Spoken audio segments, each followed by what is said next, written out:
हरः ॐ तत्सत्परब्रह्मणे नमः। श्रीगणपते शारदा श्रीगुरुभ्यो नमः।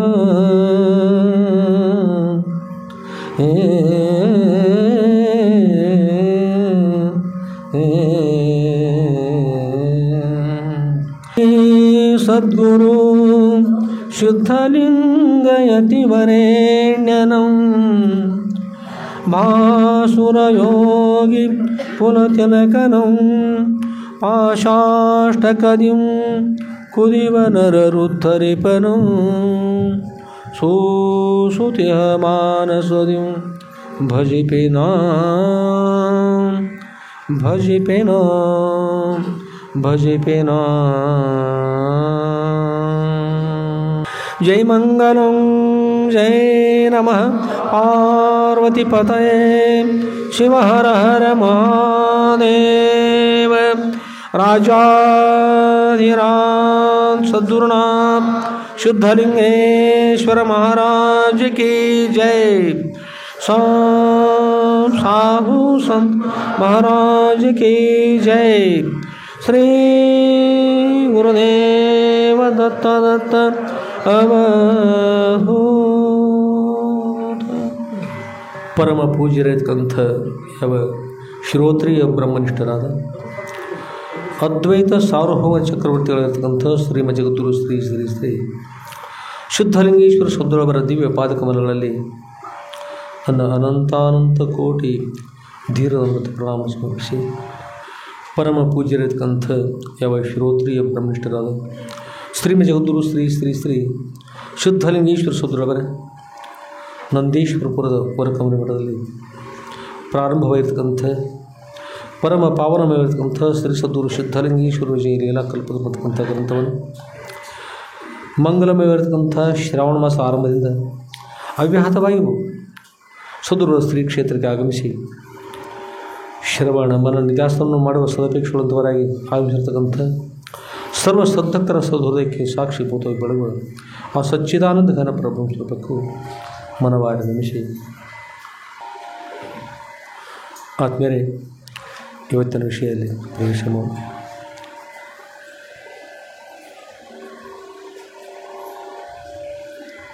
ಪರಮ ಪೂಜ್ಯರಿರ್ತಕ್ಕಂಥ ಯಾವ ಶ್ರೋತ್ರಿಯ ಬ್ರಹ್ಮನಿಷ್ಠರಾದ ಶ್ರೀ ಜಗದ್ಗುರು ಶ್ರೀ ಶ್ರೀ ಶ್ರೀ ಸಿದ್ಧಲಿಂಗೇಶ್ವರ ಸದ್ಗುರುವರ ಸ್ತ್ರೀ ಕ್ಷೇತ್ರ ನಾವು ನೀವೆಲ್ಲ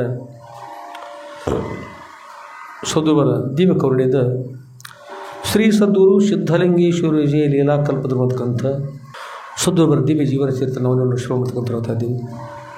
ಶ್ರವಣ ಮಾಡುವ, ಮನನ ಮಾಡುವ, ನಿಧ್ಯಾಸನ ಮಾಡುವ ಸೌಭಾಗ್ಯವನ್ನು ಸದ್ಗುರು ನಮ್ಮನ್ನು ಅನುಗ್ರಹ ಮಾಡಿದ್ದಾರೆ.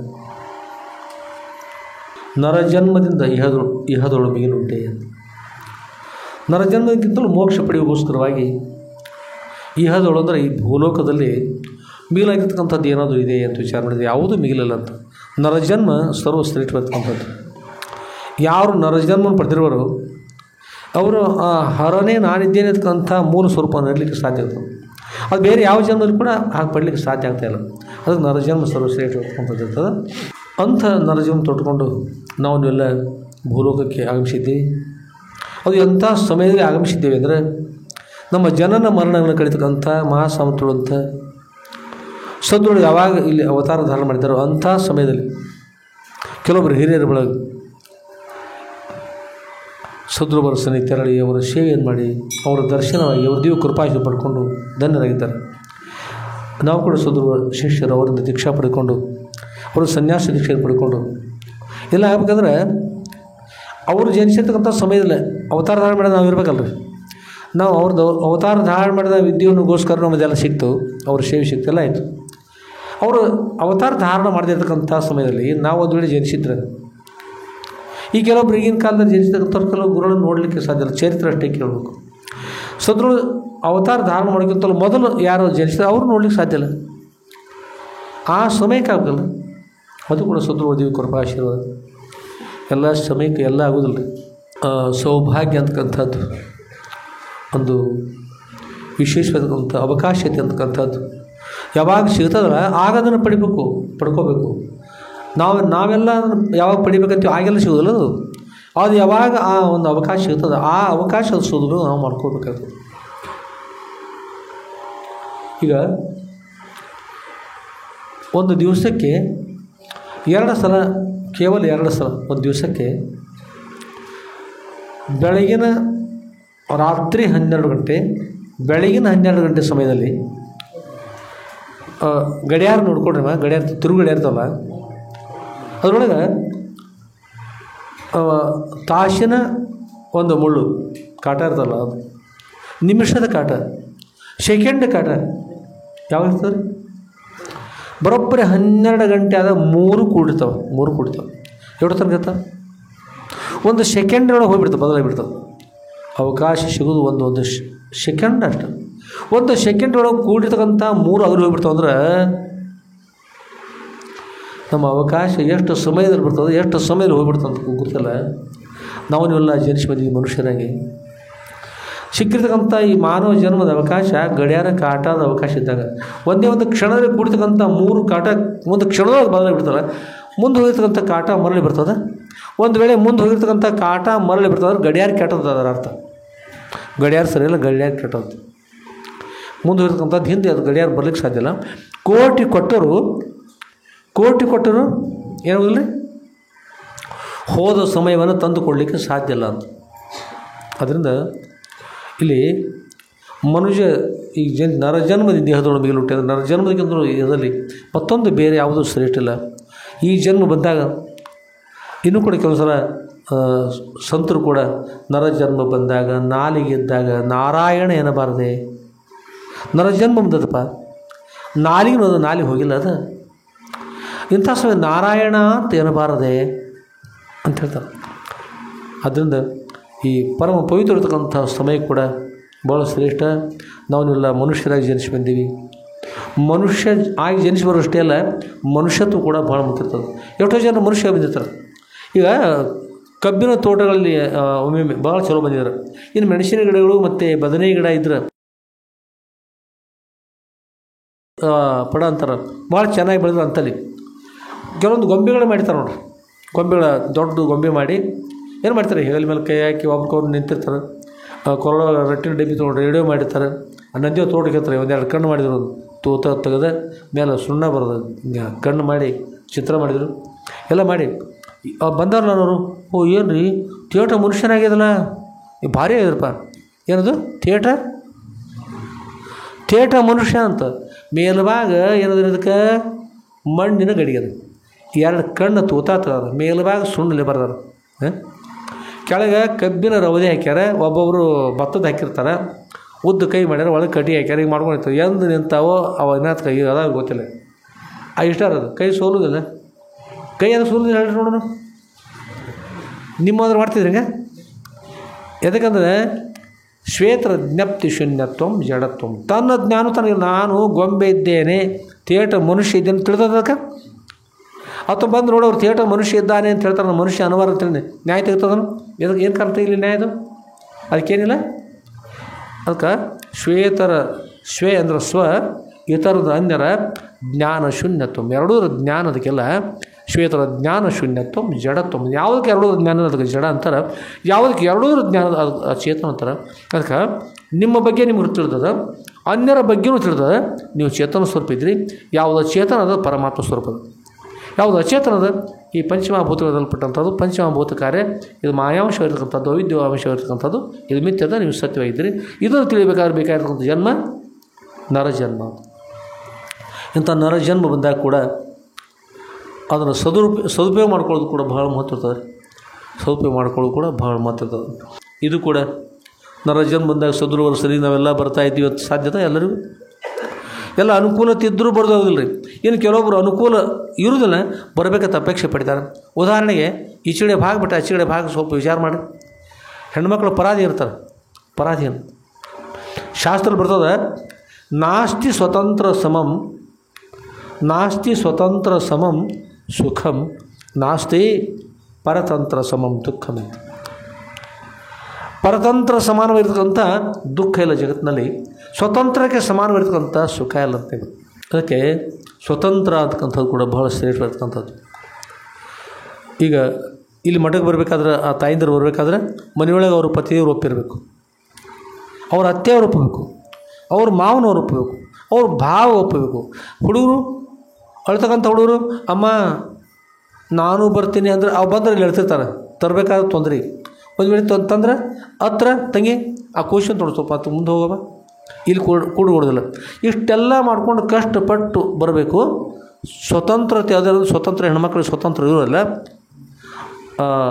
ಸ್ತ್ರೀ ನ ಸ್ವತಂತ್ರ ಆರ್ಯಂ, ಹೆಣ್ಮಗಳು ಸ್ವತಂತ್ರ ಇರಲಿಕ್ಕೆ ಯೋಗ್ಯಗಳಲ್ಲ ಅಂತ. ಇನ್ನೂ ಕೂಡ ಇದೊಂದು ನೇಮ. ಒಂದನ್ನು ಹೇಳುವಾಗ ಇನ್ನೊಂದು 2-3 ನೆನಪಕ್ಕ ನಮಗೆ ಕೂಡ. ಮುದೇನೂಡಿ ಅಜ್ಜ ಹೇಳ್ತಿದ್ರು, ನಾವು ಒಂದು ವಿಷಯ ಹೇಳ್ಬೇಕಂದ್ರೆ 2-3 ಒಳಭಾಗ ಬಂದ ನಾ ಮೊದಲು ಬರಲಿ ಇವು ನ್ಯಾಯ ತೆಗೆತ ಅಂತ ಹೇಳ್ತಾರೆ. ಮುದೇನೂಡಿ ಅಜ್ಜ ಹೇಳ್ತಿದ್ರು. ಹಾಗೆ ಒಂದು 2-3 ವಿಷಯಗಳು ನೆನಪಾಗ್ತವೆ ಇದನ್ನು ಹೇಳುವಾಗ. ನಾಸ್ತಿ ಪರತಂತ್ರ ಸಮಂ ಏನೇ ದುಃಖಂ, ನಾಸ್ತಿ ಸ್ವತಂತ್ರ ಸಮಂ ಸುಖಂ ಅಂತ. ಅಂದರೆ ಸ್ವತಂತ್ರ ಅನ್ನೋದ್ರೆ ಯಾವುದಕ್ಕೆ? ಸ್ವತಂತ್ರ ಅಂದರೆ ಯಾವುದಕ್ಕೆ ಅನ್ನಬೇಕು? ಯಾವ್ದು ಕರ್ಮ ಮನಸ್ಸಿಗೆ ಬಂದಂತೆ ಮಾಡ್ತಾರೆ ಸ್ವತಂತ್ರ ಏನಂದ್ರೆ ಸ್ವತಂತ್ರ ಅಲ್ಲ. ಅಷ್ಟೇ ಅಲ್ಲ, ಇವತ್ತು ಸ್ವತಂತ್ರ ಅಂದಾಗ ಇವತ್ತೇನದ ರೀ, ಇವತ್ತು ನಮ್ಮ ದೇಶ ಸ್ವತಂತ್ರವಾಗಿರ್ತಕ್ಕಂಥದ್ದು 78ನೇ ಸ್ವತಂತ್ರ ಉತ್ಸವ. ಇವತ್ತು ಸ್ವಾತಂತ್ರ್ಯ ಆಚರಣೆ, ಸ್ವಾತಂತ್ರ್ಯೋತ್ಸವ ಮಾಡ್ತಕ್ಕಂಥದ್ದು 78 ವರ್ಷಗಳ ಪೂರ್ವದಲ್ಲಿ 200-300 ವರ್ಷಗಳ ಪರ್ಯಂತರವಾಗಿ ಬ್ರಿಟಿಷರು ನಮ್ಮ ದೇಶ ಆಳಿದರು, ಬೇರೆ ಬೇರೆ ರಾಜ್ಯರು ನಮ್ಮ ದೇಶಗಳನ್ನು ಆಳಿದರು, ಏನೇನು ಮಾಡಿದ್ರಲ್ಲ ಆಯಿತು. ಅಪಾರ ಕಷ್ಟ ಅನುಭವಿಸಿದ್ರು. ಸ್ವತಂತ್ರತೆ ಇಲ್ಲದಾಗ ಒಂದೊಂದು ಸ್ಥಾನದೊಳಗೆ ಎಷ್ಟು ಸಾವಿರಾರು ಮಂದಿನ ಗುಂಡಕ್ಕೆ ಕೊಂದುಬಿಟ್ರು, ಲಕ್ಷ ಮಂದಿನ ಕೊಂದರು. ರಾಮ ಜನ್ಮಭೂಮಿಗೋಸ್ಕರ ಕೂಡ ಒಂದು ಯುದ್ಧ ಮಾಡುವ ಒಬ್ಬರು ಹೆಣ್ಮಗಳು ಪಾಪ ಅವರು ರಾಮ ಜನ್ಮಭೂಮಿ ಉಳಿಸ್ಕೊಳ್ಳೋ ಪ್ರಯತ್ನ ಮಾಡಿ ಆಗಿನ ಕಾಲಕ್ಕೆ 2 ಲಕ್ಷ ಮಂದಿಯನ್ನು ಸೇನೆ ಕಳ್ಕೊಂಡ್ಬಿಟ್ಲತ್ತ ಆಗಿನ ಕಾಲದಲ್ಲಿ. ಅವ್ರ ಹೆಣ್ಮಗಳು ಹೆಸರ ಬಂದಿಲ್ಲದು, ಮನೆ ಹೇಳಿದ್ರು ವಿಷಯ. ಅಂದರೆ ಎಷ್ಟೋ ಈ ಪ್ರಕಾರ ಇರ್ತಕ್ಕಂಥ ಘಟನೆಗಳು ಪೂರ್ವದಾಗಿರ್ಬೋದು. ರಾಮ ಜನ್ಮಭೂಮಿಯನ್ನು ವಶಪಡಿಸ್ಕೊಳ್ಳೋಗೋಸ್ಕರ ಸನ್ಯಾಸಿಗಳು, ಅನೇಕ ಜನ ಸನ್ಯಾಸಿಗಳು, ಸಾವಿರಾರು ಸಂಖ್ಯೆಯಲ್ಲಿ ಸನ್ಯಾಸಿಗಳು ಹೋದ್ರೆ ಆ ಎಲ್ಲ ಸನ್ಯಾಸಿಗಳನ್ನು ಸಂಹಾರ ಮಾಡಿ ನಾಶ ಮಾಡಿ, ಇದೇ ಭಾರತ ದೇಶದಲ್ಲಿ ನಮ್ಮವರೇ ಆಗಿರ್ತಕ್ಕಂಥವ್ರು ನಾಶ ಮಾಡಿ ಉಸುಕಿನ ಚೀಲದೊಳಗೆ ಹಾಕಿ ಅವ್ರೇನು ಮಾಡಿದ್ರೆ ನದಿ ಒಳಗೆ ಬಿಟ್ಬಿಟ್ಟು ಅಲ್ಲಿ ಕೊಂದು ಹಾಕಿಬಿಡ್ತು. ಸ್ವತಂತ್ರ ಅಂತಕ್ಕಂಥದ್ದು ಸರಳ ಅದು ಏನಂದ್ರೆ ಸ್ವತಂತ್ರ ಅಂತಕ್ಕಂಥ ಸರಳ ಇಲ್ಲ. ಅಷ್ಟೇ ಅಲ್ಲ, ಇಲ್ಲೇ ಪರ್ಯಂತ ನಮ್ಮ ಭಾರತ ದೇಶ ಸ್ವತಂತ್ರ ಇದ್ರೆ ಎಷ್ಟೆಷ್ಟು ಅಪಾರ ಕಷ್ಟ ಅನುಭವಿಸಿ ಬ್ರಿಟಿಷರು ಕರವನ್ನು ಕೊಡಿದ್ರೆ ಹಣವನ್ನು ತುಂಬಲಿಲ್ಲಂದ್ರೆ ಆ ಹಣ ಕೊಡದೇ ಇರುವಾಗ ತಲೆಯ ಮೇಲೆ ದೊಡ್ಡ ದೊಡ್ಡ ಕಲ್ಲುಗಳು ಹೊರಿಸಿ ನಿಲ್ಲಿಸ್ತಿದ್ರು. ಅಕಸ್ಮಾತ್ ಯಾರೋ ವಿರುದ್ಧದಲ್ಲಿ ಸತ್ತಿದ್ರು ಆಗಿನ ಕಾಲದಲ್ಲಿ ಏನು ಮಾಡ್ತಾರಂದ್ರೆ ಸತ್ತವ್ರನ್ನ ಏನು ಮಾಡ್ತಿದ್ರು ಅವ್ರನ್ನ ಬೂಟುಗಾಲಿನ ಒದ್ದು ಬಿಡ್ತಿರ್ತಾರೆ. ಹಿಂದೂಗಳಿದ್ರೆ ಅವ್ರ ಪೈಕಿ ಯಾರು ಸತ್ತಿದ್ರು ಅವರು ವಿಶೇಷ ಗೌರವ ಕೊಟ್ಟು ಹೋಗ್ತಿರೋದು. ಅಂದರೆ ಹೀಗೆ ಎಷ್ಟೆಷ್ಟು ಹಾನಿಯನ್ನು ಅನುಭವಿಸಿ ಪಾಪ ಎಷ್ಟೋ ಮಂದಿ ನಮ್ಮ ಸ್ವತಂತ್ರಗೋಸ್ಕರ ತಮ್ಮ ಪ್ರಾಣವನ್ನು ತ್ಯಾಗ ಮಾಡಿದ್ದಾರೆ. ಭಾಳಷ್ಟು ಜನರು ಪ್ರಾಣವನ್ನು ತ್ಯಾಗ ಮಾಡಿದ್ದಾರೆ. ಅನೇಕ ಜನರು ಪ್ರಾಣ ತ್ಯಾಗ ಮಾಡಿ ಮಾಡಿ ಮಾಡಿ ದೇಶವರು ಸ್ವತಂತ್ರ ತಂದು ಕೊಟ್ಟರು. ದೇಶ ಸ್ವತಂತ್ರ ಆಯಿತು, ಜನ ಪರತಂತ್ರ ಆಯಿತು. ಏನಂದ್ರೆ ದೇಶ ಸ್ವತಂತ್ರ ಆಯಿತು, ಜನ ಪರತಂತ್ರ ಆಯಿತು. ಹೇಗೆ ಗಾಂಧೀಜಿಯವರು ಹೇಳ್ತಾರೆ, ಮಧ್ಯರಾತ್ರಿ ಸಮಯದಲ್ಲಿ ತಾಯಂದಿರು ಹೆಣ್ಮಕ್ಳು ಇರ್ತಾರಲ್ಲ, ಮಧ್ಯರಾತ್ರಿ ಸಮಯದಲ್ಲಿ ಯಾವುದೇ ಭಯಲು ಸ್ವತಂತ್ರವಾಗಿ ಅಂಜಿಕೆಲ್ಲದೆ ಸ್ವತಂತ್ರವಾಗಿ ಭಾರತ ದೇಶದಲ್ಲಿ ಹೆಣ್ಮಗಳು ಒಂದು ಸ್ವಲ್ಪ ಅಳುಕದೆ ಆನಂದವಾಗಿ ನಡೆದುಕೊಂಡು ಭಾರತ ದೇಶ ಅಡ್ಡಾಡ್ತಾ ಇದ್ದಾರಲ್ಲ, ಆ ನಮ್ಮ ದೇಶಕ್ಕೆ ಸ್ವಾತಂತ್ರ್ಯ ಬಂದು ತಿಳ್ಕೊಬೇಕು ಹೇಳ್ತಾರೆ. ಈಗ ಸಾಧ್ಯವನ್ನು ಹೇಳಿ, ಹೆಣ್ಮಕ್ಳು ಎಷ್ಟು ಕಷ್ಟ ಅದು. ಎಲ್ಲೆಲ್ಲೂ ಎಷ್ಟೋ ಮಂದಿನ ಕೊಂದು ಹಾಕಿಬಿಡ್ತಾರೆ, ಏನೇನು ಮಾಡ್ತಾರೆ. ಕೇರಳ ಸೂರ್ಯ ಅಂತ ಬರ್ತದೆ, ಅದರೊಳಗಂತೂ ಎಷ್ಟೋ ಮಂದಿನ ಕೊಂದು ಹಾಕ್ಯಾರ, ಏನೇನು ಆಗ್ತದೆ. ಇಂಥ ದೇಶ ಸ್ವತಂತ್ರ ಅದು ಕೂಡ ಸ್ವತಂತ್ರ ತಂದ್ಕೊಂಡಿಲ್ಲ. ಯಾರು ಸ್ವತಂತ್ರವಾಗಿ ಇರಬೇಕಾಗಿತ್ತಲ್ಲ ಅಥವಾ ಸ್ವತಂತ್ರ ಇರಿಸ್ಬೇಕಾಗಿತ್ತು, ಅವ್ರಿಗೆ ಅಪಾರ ಕಷ್ಟ ಆದರೂ ಕೂಡ ಹೇಳುವಲ್ಲ ಕೇಳುವಲ್ಲ. ಅರಣ್ಯ ರೋದನ ಆಗಿಬಿಡ್ತಲ್ಲ. ಅರಣ್ಯ ರೋದನ ಅಂದ್ರೆ ಅರಣ್ಯದೊಳಗೆ ಯಾವ ಪ್ರಾಣಿ, ಹುಲಿ ಇರಲಿ, ಶಿವ ಇರಲಿ, ಕರಡಿ ಯಾವ ಶಕ್ತಿಶಾಲಿ ಇರ್ತದೆ ಅದು ಬಾಳ್ತದ್ರೆ ಶಕ್ತಿ ಇರೋದು ತಿಂದು ಮುರ್ಕೊಂಡು ತಿಂದು ಬಿಡ್ತಾವೆ, ಮುಗಿದೋದು. ಹಾಗೆ ಎಷ್ಟೋ ಜನ ಅಪಾರ ಇರ್ತಕ್ಕಂಥ ಕಷ್ಟ, ಬಡವ್ರ ಕಷ್ಟವನ್ನು ಅನುಭವಿಸ್ಕೊಂತ ಇರ್ತಾರೆ, ಬೇರೆ ಬೇರೆ ಕಷ್ಟ ಅನುಭವಿಸ್ತಾರೆ. ಯಾರ ಮೇಲೋ ಯಾರೋ ದಾಳಿ ಮಾಡ್ತಾರೆ, ಶಿರಚ್ಛೇದನ ಮಾಡ್ತಾರೆ, ಕೈ ಕಾಲು ಕತ್ತರಿಸಿ ಹಾಕ್ತಾರೆ. ಒಂದೊಂದು ಸ್ಥಾನದೊಳಗಂತೂ ಹೆಣ್ಮಕ್ಳ ವಾರ್ತೆ ಬಂದಿದ್ರಿ. ಹೆಣ್ಮಕ್ಳ ಸಂಹಾರ ಮಾಡಿ ಸಣ್ಣ ಸಣ್ಣ ತುಂಡುಗಳನ್ನು ಮಾಡಿ ಆಮೇಲೆ ಬೋಗಾಣಿ ಒಳಗೆ ಹಾಕಿ ಕುದಿಸಿ ಆನಂತರ ಕುಕ್ಕರ್ದು ಹಾಕಿಟ್ಟದು. ಕುಕ್ಕರ್ದು ಹಾಕಿದ್ರೆ ಹೆಣ್ಮಕ್ಳು ಅಡುಗೆ ಮಾಡ್ತಿರ್ತಲ್ಲ, ಕುಕ್ಕರ್ದು ಹಾಕಿರ್ತಾರೆ. ಏನು ಮಾಡ್ತಾರೆ ಅಂದ್ರೆ, ನೀವು ಅಡುಗೆ ಮಾಡ್ತೀರಿ, ಯಾವುದೋ ಒಂದು ಅಡುಗೆ ಮಾಡ್ತೀರಿ, ಕುಕ್ಕರ್ದು ಹಾಕಿದ ನಂತರ ಉಣ್ಣದಷ್ಟು ಇರ್ತಲ್ಲ ಬಾಕಿ. ಮತ್ತು ಅವ್ರನ್ನ ಹೆಣ್ಮಕ್ಳನ್ನ ಅಷ್ಟು ಮಾಡಿ ಕತ್ತರಿಸಿ ಹಾಕಿ ಮೇನು ಕುಕ್ಕರ್ದು ಹಾಕಿ ಮತ್ತು ಫ್ರಿಜ್ನೊಳಗೆ ಇಡ್ತಾರಂದ್ರೆ ಏನು ಮಾಡಿದಂತ ಹೇಳಿ ಎಂಥವ್ರು ಹುಟ್ಟಿದ್ರು ಜಗತ್ತಿನಲ್ಲಿ? ರಾಕ್ಷಸ ಅಂತವ್ರು ಹುಟ್ಟಿರಲ್ಲ. ಅಂಥವ್ರು ಇದ್ದಾರ ಸಿಕ್ಕಿದ್ದು ಮಾಡಿದ್ದಾರೆ ಅಂದರೂ ಕೂಡ ಮಾಡಿದವರಿಗೆ ಪ್ರೋತ್ಸಾಹ ಕೊಟ್ಟು ದೇಶದ ಸ್ವಾತಂತ್ರ್ಯಕ್ಕೆ ಭಂಗ ತಂದು ಕೆಟ್ಟದನ್ನು ಮಾಡ್ತಕ್ಕಂಥವ್ರು ಈ ದೇಶದಲ್ಲಿ ಇನ್ನೂ ಕೂಡ ಬದುಕಿದ್ದಾರೆ. ಅಂದ್ರೆ ದೇಶ ಸ್ವತಂತ್ರವಾಗಿದೆ. ನಿಮಿತ್ತ ಮಾತ್ರ ಕಾಗಪತ್ರನೇ ಆಗಿರ್ಬೋದು, ಕಾಗದ ಕಪ್ಪಾಗಿರ್ಬೋದು, ಬಿಳಿ ಕಾಗದ ಕಪ್ಪಾಗಿರ್ಬೋದು, ಒಂದ್ಕೊಂದು ಹೊಂದಾಣಿಕೆ ಎಲ್ಲ ಆಗಿರ್ಬೋದು. ಅದು ನಿಜವಾಗಿ ದೇಶ ಸ್ವತಂತ್ರ ಆಗಿದೆ ಅಂದ್ರೆ ನಿಜವಾಗಿ ದೇಶ ಸ್ವತಂತ್ರ ಆಗಿಲ್ಲ. ಒಬ್ಬರು ಹೆಣ್ಮಕ್ಳು ಬಂದರು, ಒಂದು ಊರಿನವರು. ಆ ಊರ ಹೆಸರು ಹೇಳಿ ಊರು ಅವಮಾನ ಆಗ್ತದೆ ರೀ. ಹೆಣ್ಮಕ್ಳು ಸೇರಿ ಹೆಣ್ಮಕ್ಳು ಅವಮಾನ ಆಗ್ತದೆ. ದೇಶ ನಮ್ಮದು ಅಭಿಮಾನ ಹೊಂದಿರ್ತದೆ. ಹೇಳುವವರಿಗೆ ತಿಳ್ಕೊಳ್ರಿ, ಹೇಳುವವರಿಗೆ. ಹಾಗೆ ಆ ಹೆಣ್ಮಗಳು ತುಂಬ ಗರ್ಭವತಿ. ಇನ್ನೊಂದು ಬಹುಶಃ 8-10 ದಿವಸಕ್ಕೆ ಅವರು ಮಗುವಿನ ತಾಯಾಗಬೇಕು. ಆ ಹೆಣ್ಮಗಳು ಅದು ಚೂಡಿದಾರ ಅಂತ ರೀ. ಆ ಚೂಡಿದಾರ ತೊಟ್ಕೊಂಬಂದಾರ. ಇಷ್ಟು ಅಸಹ್ಯ ಇರ್ತಕ್ಕಂಥ ರೀತಿಯಿಂದ ಅವರ ಕುಕ್ಷ ಹೊಟ್ಟೆ ಬಂದದ. ನಾವು ಸೀರೆ ಉಟ್ಕೋಬೇಕಿಲ್ಲ, ಇಲ್ಲಪ್ಪ ಗಡಿಬಿಡಿ ಹೋಗ್ಬಾರ್ದು. ಗಡಿಬಿಡಿ ಒಳಗೆ ಅಲ್ಲಿಂದ ಇಲ್ಲಿ ಗಡಿಬಿಡಿದ ಅಷ್ಟು ದೂರಿಂದ ಇಲ್ಲಿ ಬರ್ಲಿಕ್ಕೆ ಬರ್ತದೆ. ಸೀರೆ ಉಡ್ಲಿಕ್ಕೆ ಎಷ್ಟು ಸಮಯ ತಗೋದು ಹೇಳ್ರಿ ನೋಡು. ಅಷ್ಟು ಮಂದಿ ಸೀರೆ ಉಟ್ರೆ ನಿಮ್ಗೆ ಏನಿರ್ತದೆ, ಮೈ ತುಂಬ ಇರ್ತದೆ.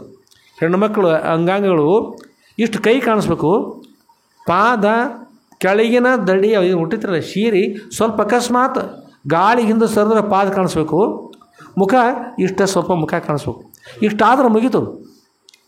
ಈ ತೊಡ್ತಕ್ಕಂಥ ಬಟ್ಟೆಗಳು ಇರ್ತಕ್ಕಂಥವೆಲ್ಲ ಬದಲಾವಣೆ ಮಾಡಿ. ಮೊನ್ನೆ ಒಂದು ಮಿತ್ರ ಒಂದು ಕೂಸನ್ ತಂದಿದ್ರು. ಕೂಸಂದ್ರದು ಒಂದು ಸ್ವಲ್ಪ ಇಷ್ಟು ಎತ್ತರ ಇತ್ತು, ಇಷ್ಟು ದೊಡ್ಡ ಕೂಸದು. ಅದಕ್ಕೆ ಆ ತಂಗಿಗೆ ಮೇಲ್ಭಾಗ 2 ಪಟ್ಟಿ ಹಚ್ಚಾರಿ. ಹೀಗೆ ಈ ವಸ್ತ್ರ ಇಲ್ಲಿ ಹಿಡ್ಕೊಂಡು ಇಷ್ಟದು ಎದಿಗೆ ಇಷ್ಟದ ರೀ, ಇಷ್ಟದು. ಈ ಪಟ್ಟಿ ಹಿಂದಿನ ಬಾಜು ಕೆಳಗೆ ಈ ಕೈಚೀಲ ಇದಾವಲ್ಲ, ಕೈಚೀಲ ಬಡ್ಡೆಯಿಂದ ಹರಿದ ಹಾಕಿ ಶಿವ್ಸೋದು ನಾವು ಮೈತಾವ. ಅದು ಅರಿಯೋದು. ಕೈಚೀಲ ಹಾಕಿ ತಿಳ್ಕೊಂಬಿಡ್ರಿ, ಅದು ಸುಲಭ ತಿಳಿಲಿಕ್ಕೆ ಅನುಕೂಲ ಆಗುತ್ತೆ. ಅಷ್ಟು ಮಾಡಿದರು. ಆ ನಂತರ ಆ ಕೂಸನ್ನು ಹತ್ತಿರ ತಂದಾಗ ನಾವು ಹೇಳಿದೀವಮ್ಮ, ಈ ಕೂಸಿನ ತಂದರೆ ಇಂಥ ಬಟ್ಟೆ ತೊಡಿಸ್ತೀನಿ ಹೆಣ್ಮಕ್ಳು. ಆ ಕೂಸಿನ ಬೇಕಂತ ತಂದೆಲ್ಲ ತಂದವ್ರು ಯಾರು? ತಪ್ಪು ಯಾರ್ದು ಇದು? ನಾಳೆ ಈ ತಂಗಿ ದೊಡ್ಡವರಾದಾಗ ಸೀರೆ ನೋಡಲಿಲ್ಲ ಅಂದ್ರೆ ಇವ್ರು ಉದ್ದ ಅರಿವಿ ಆಗ್ತಾವಲ್ಲ ಇದನ್ನು ಹಾಕೊಲಿಲ್ಲ ಅಂದ್ರೆ ಇದನ್ನು ಹಾಕೊಂಡು ಮಂದಿಯೊಳಗೆ ಹಣವಂತಿ ರೂಢಿ ಮುಂದೆ ಹೋದ್ರೆ ಏನಾಗ್ತದೆ ಹೇಳಿ ನೋಡೋಣ. ಆಗ ನೀವೆಲ್ಲ ಈಗ ಆಗಬಾರ್ದಾಗಿತ್ತು ಹಾಗೆ ಆಗಬಾರ್ದಾಗಿತ್ತು ಅಂತ ನೀವು ಆಗ ಹೇಳಿದ್ರೆ ಈಗಿಂದ ಖುಷಿ ರೂಢಿ ಆಗಿರ್ತದೆ, ಆಗ್ಬಿಡೋದಿಲ್ಲ. ಹೀಗಾಗಿ ಬಟ್ಟೆ ಬರೆಗಳು ಎಂಥವು ತೊಡಿಸ್ಬೇಕು, ಎಂಥ ಬಟ್ಟೆ ಬರೆಗಳು ತೊಡಿಸ್ಬೇಕು. ಆದರೆ ಕೆಲವೊಮ್ಮೆ ನಾವು ಒಂದು ಸಲ ನಾವು ಅಥಣಿಗೆ ಹೋಗುವಾಗ ಅಪ್ಪ ಅವ್ರು ಏನು ಹೇಳ್ತಾರೆ ನೀವು ಹೇಳ್ಬೋದು, ಕೆಲವರು ನಾವು ನೋಡಿದ್ದು ಹೇಳ್ತಾ ಇದ್ದೀವಿ. ಅಥಣಿ ಹೋಗಲಿ ವಾಸಾಪ ತೋಟ ಹೇಳಿ ಅಲ್ಲಿ ಒಂದು ಇದು ನೋಡ್ರಿ ಬಸ್ ಸ್ಟ್ಯಾಂಡ್ ಅದ, ಅಲ್ಲಿ ಒಬ್ರು ಹೆಣ್ಮಗಳಿದ್ರು. ಅದು ನಮ್ಮ ಕೈ ಮುದ್ರು ಇಷ್ಟೇ ಕಣ್ಣು ಕಾಣ್ತಾವೆ ರೀ.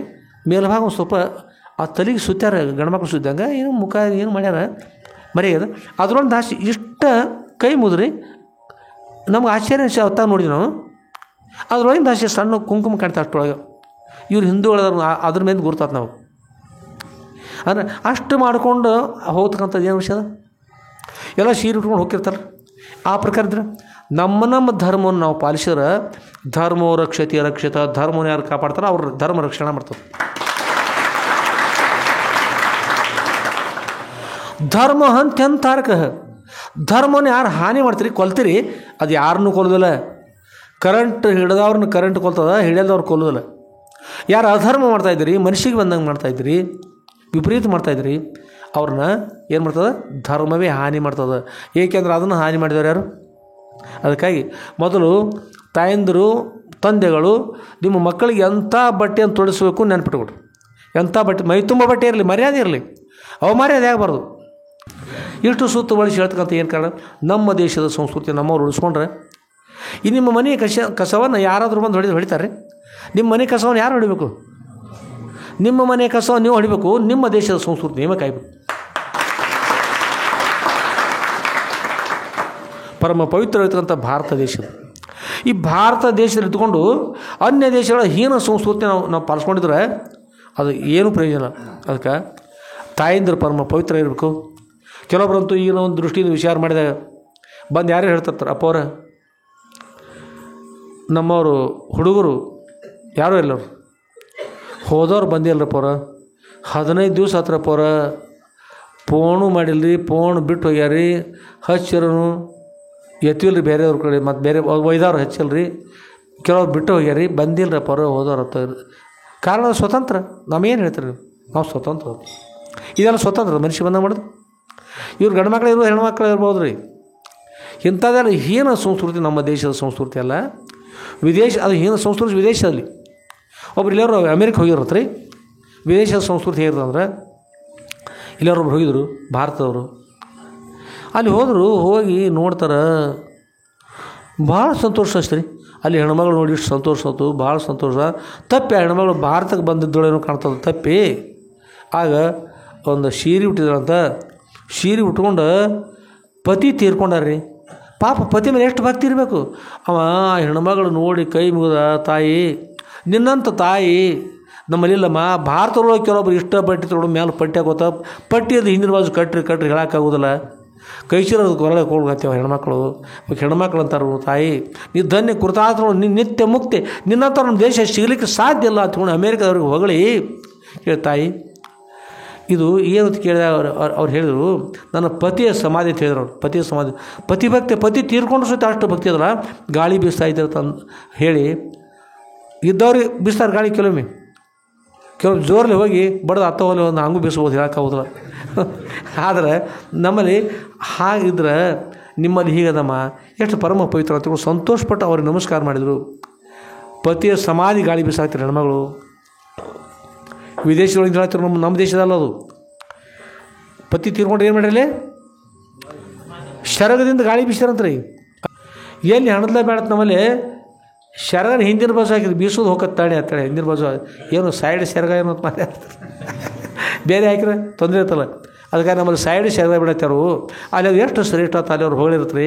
ಮತ್ತು ಕೇಳಿರುತ್ತೆ, ತಂಗಿ ಅಮ್ಮ ಮಾತಾಯಿ ನೀನು ಶರಗದಿಂದ ಗಾಳಿ ಬೀಸ್ತಾ ಇದ್ದೆಮ್ಮ, ಎಷ್ಟು ಪತಿ ಭಕ್ತಿ ಇದ್ದಿ, ಪತಿ ಮೇಲೆ ಎಷ್ಟು ಭಕ್ತಿ ಇದ್ದಿ ನೀನು, ಭಗವಂತನಿಗೆ ಆಶೀರ್ವಾದ ಮಾಡಲಿ ಅಂತ್ಕೊಂಡು ಹೇಳ್ತಾ ಅವ್ರಂತ, ಅಣ್ಣ ಒಂದು ಸ್ವಲ್ಪ ತಡೀರದು ಏನು ರೀ, ನೀವು ಹೇಳಿದ್ದೆ ನಾನು ಪತಿ ಭಕ್ತಿ ನನ್ನಲ್ಲಿಲ್ಲ. ಈ ಸಮಾಧಿ ಅದಲ್ಲ ಕಟ್ಟಿಸಿದ್ದು, ಇದು ಎಷ್ಟು ಬೇಗನೆ ಆಗ್ತದೆ, ಎರಡನೇ ಲಗ್ನ ಆಗಿ ನಾನು ಅನುಕೂಲ ಆಗುತ್ತೆ, ಅದಕ್ಕೆ ಬೀಸಾಯ್ತೇವೆ ಅಂತ. ಆಗ ಎದ್ದು ನಿಂತ ಕೈ ಮುಗಿದು ಭಾರತ ಕಡೆ ಕೈ ಮುಗಿದು ನಮಸ್ಕಾರ ಮಾಡೋದು, ದೇವರೇ ನಮ್ಮ ಭಾರತದ ಹೆಣ್ಮಕ್ಳಂತ ಹೆಣ್ಮಕ್ಳು ಜಗತ್ತಿನಲ್ಲಿ ಎಲ್ಲಿ ಇಲ್ಲ. ಆ ಪಾಪಿ ಇರ್ತಕ್ಕಂಥ ಹೆಣ್ಮಕ್ಳು ಗಂಡ ಸತ್ರ ಆ ಸಿಮೆಂಟ್ ಆರುಗೋಸ್ಕರ ಶರಗಾಪಿಸಿ ಹೊರತಾಗಿ ತನ್ನ ಲಗ್ನಗೋಸ್ಕರವಾಗಿ ಪತಿ ಭಕ್ತಿಯಲ್ಲಿಲ್ಲ. ಪತಿ ಭಕ್ತಿ ಏನಾದರೂ ಅದಂದ್ರೆ ಅದು ನಮ್ಮ ದೇಶದಲ್ಲಿ, ನಮ್ಮ ಭಾರತ ದೇಶದಲ್ಲಿ ಅಂತ.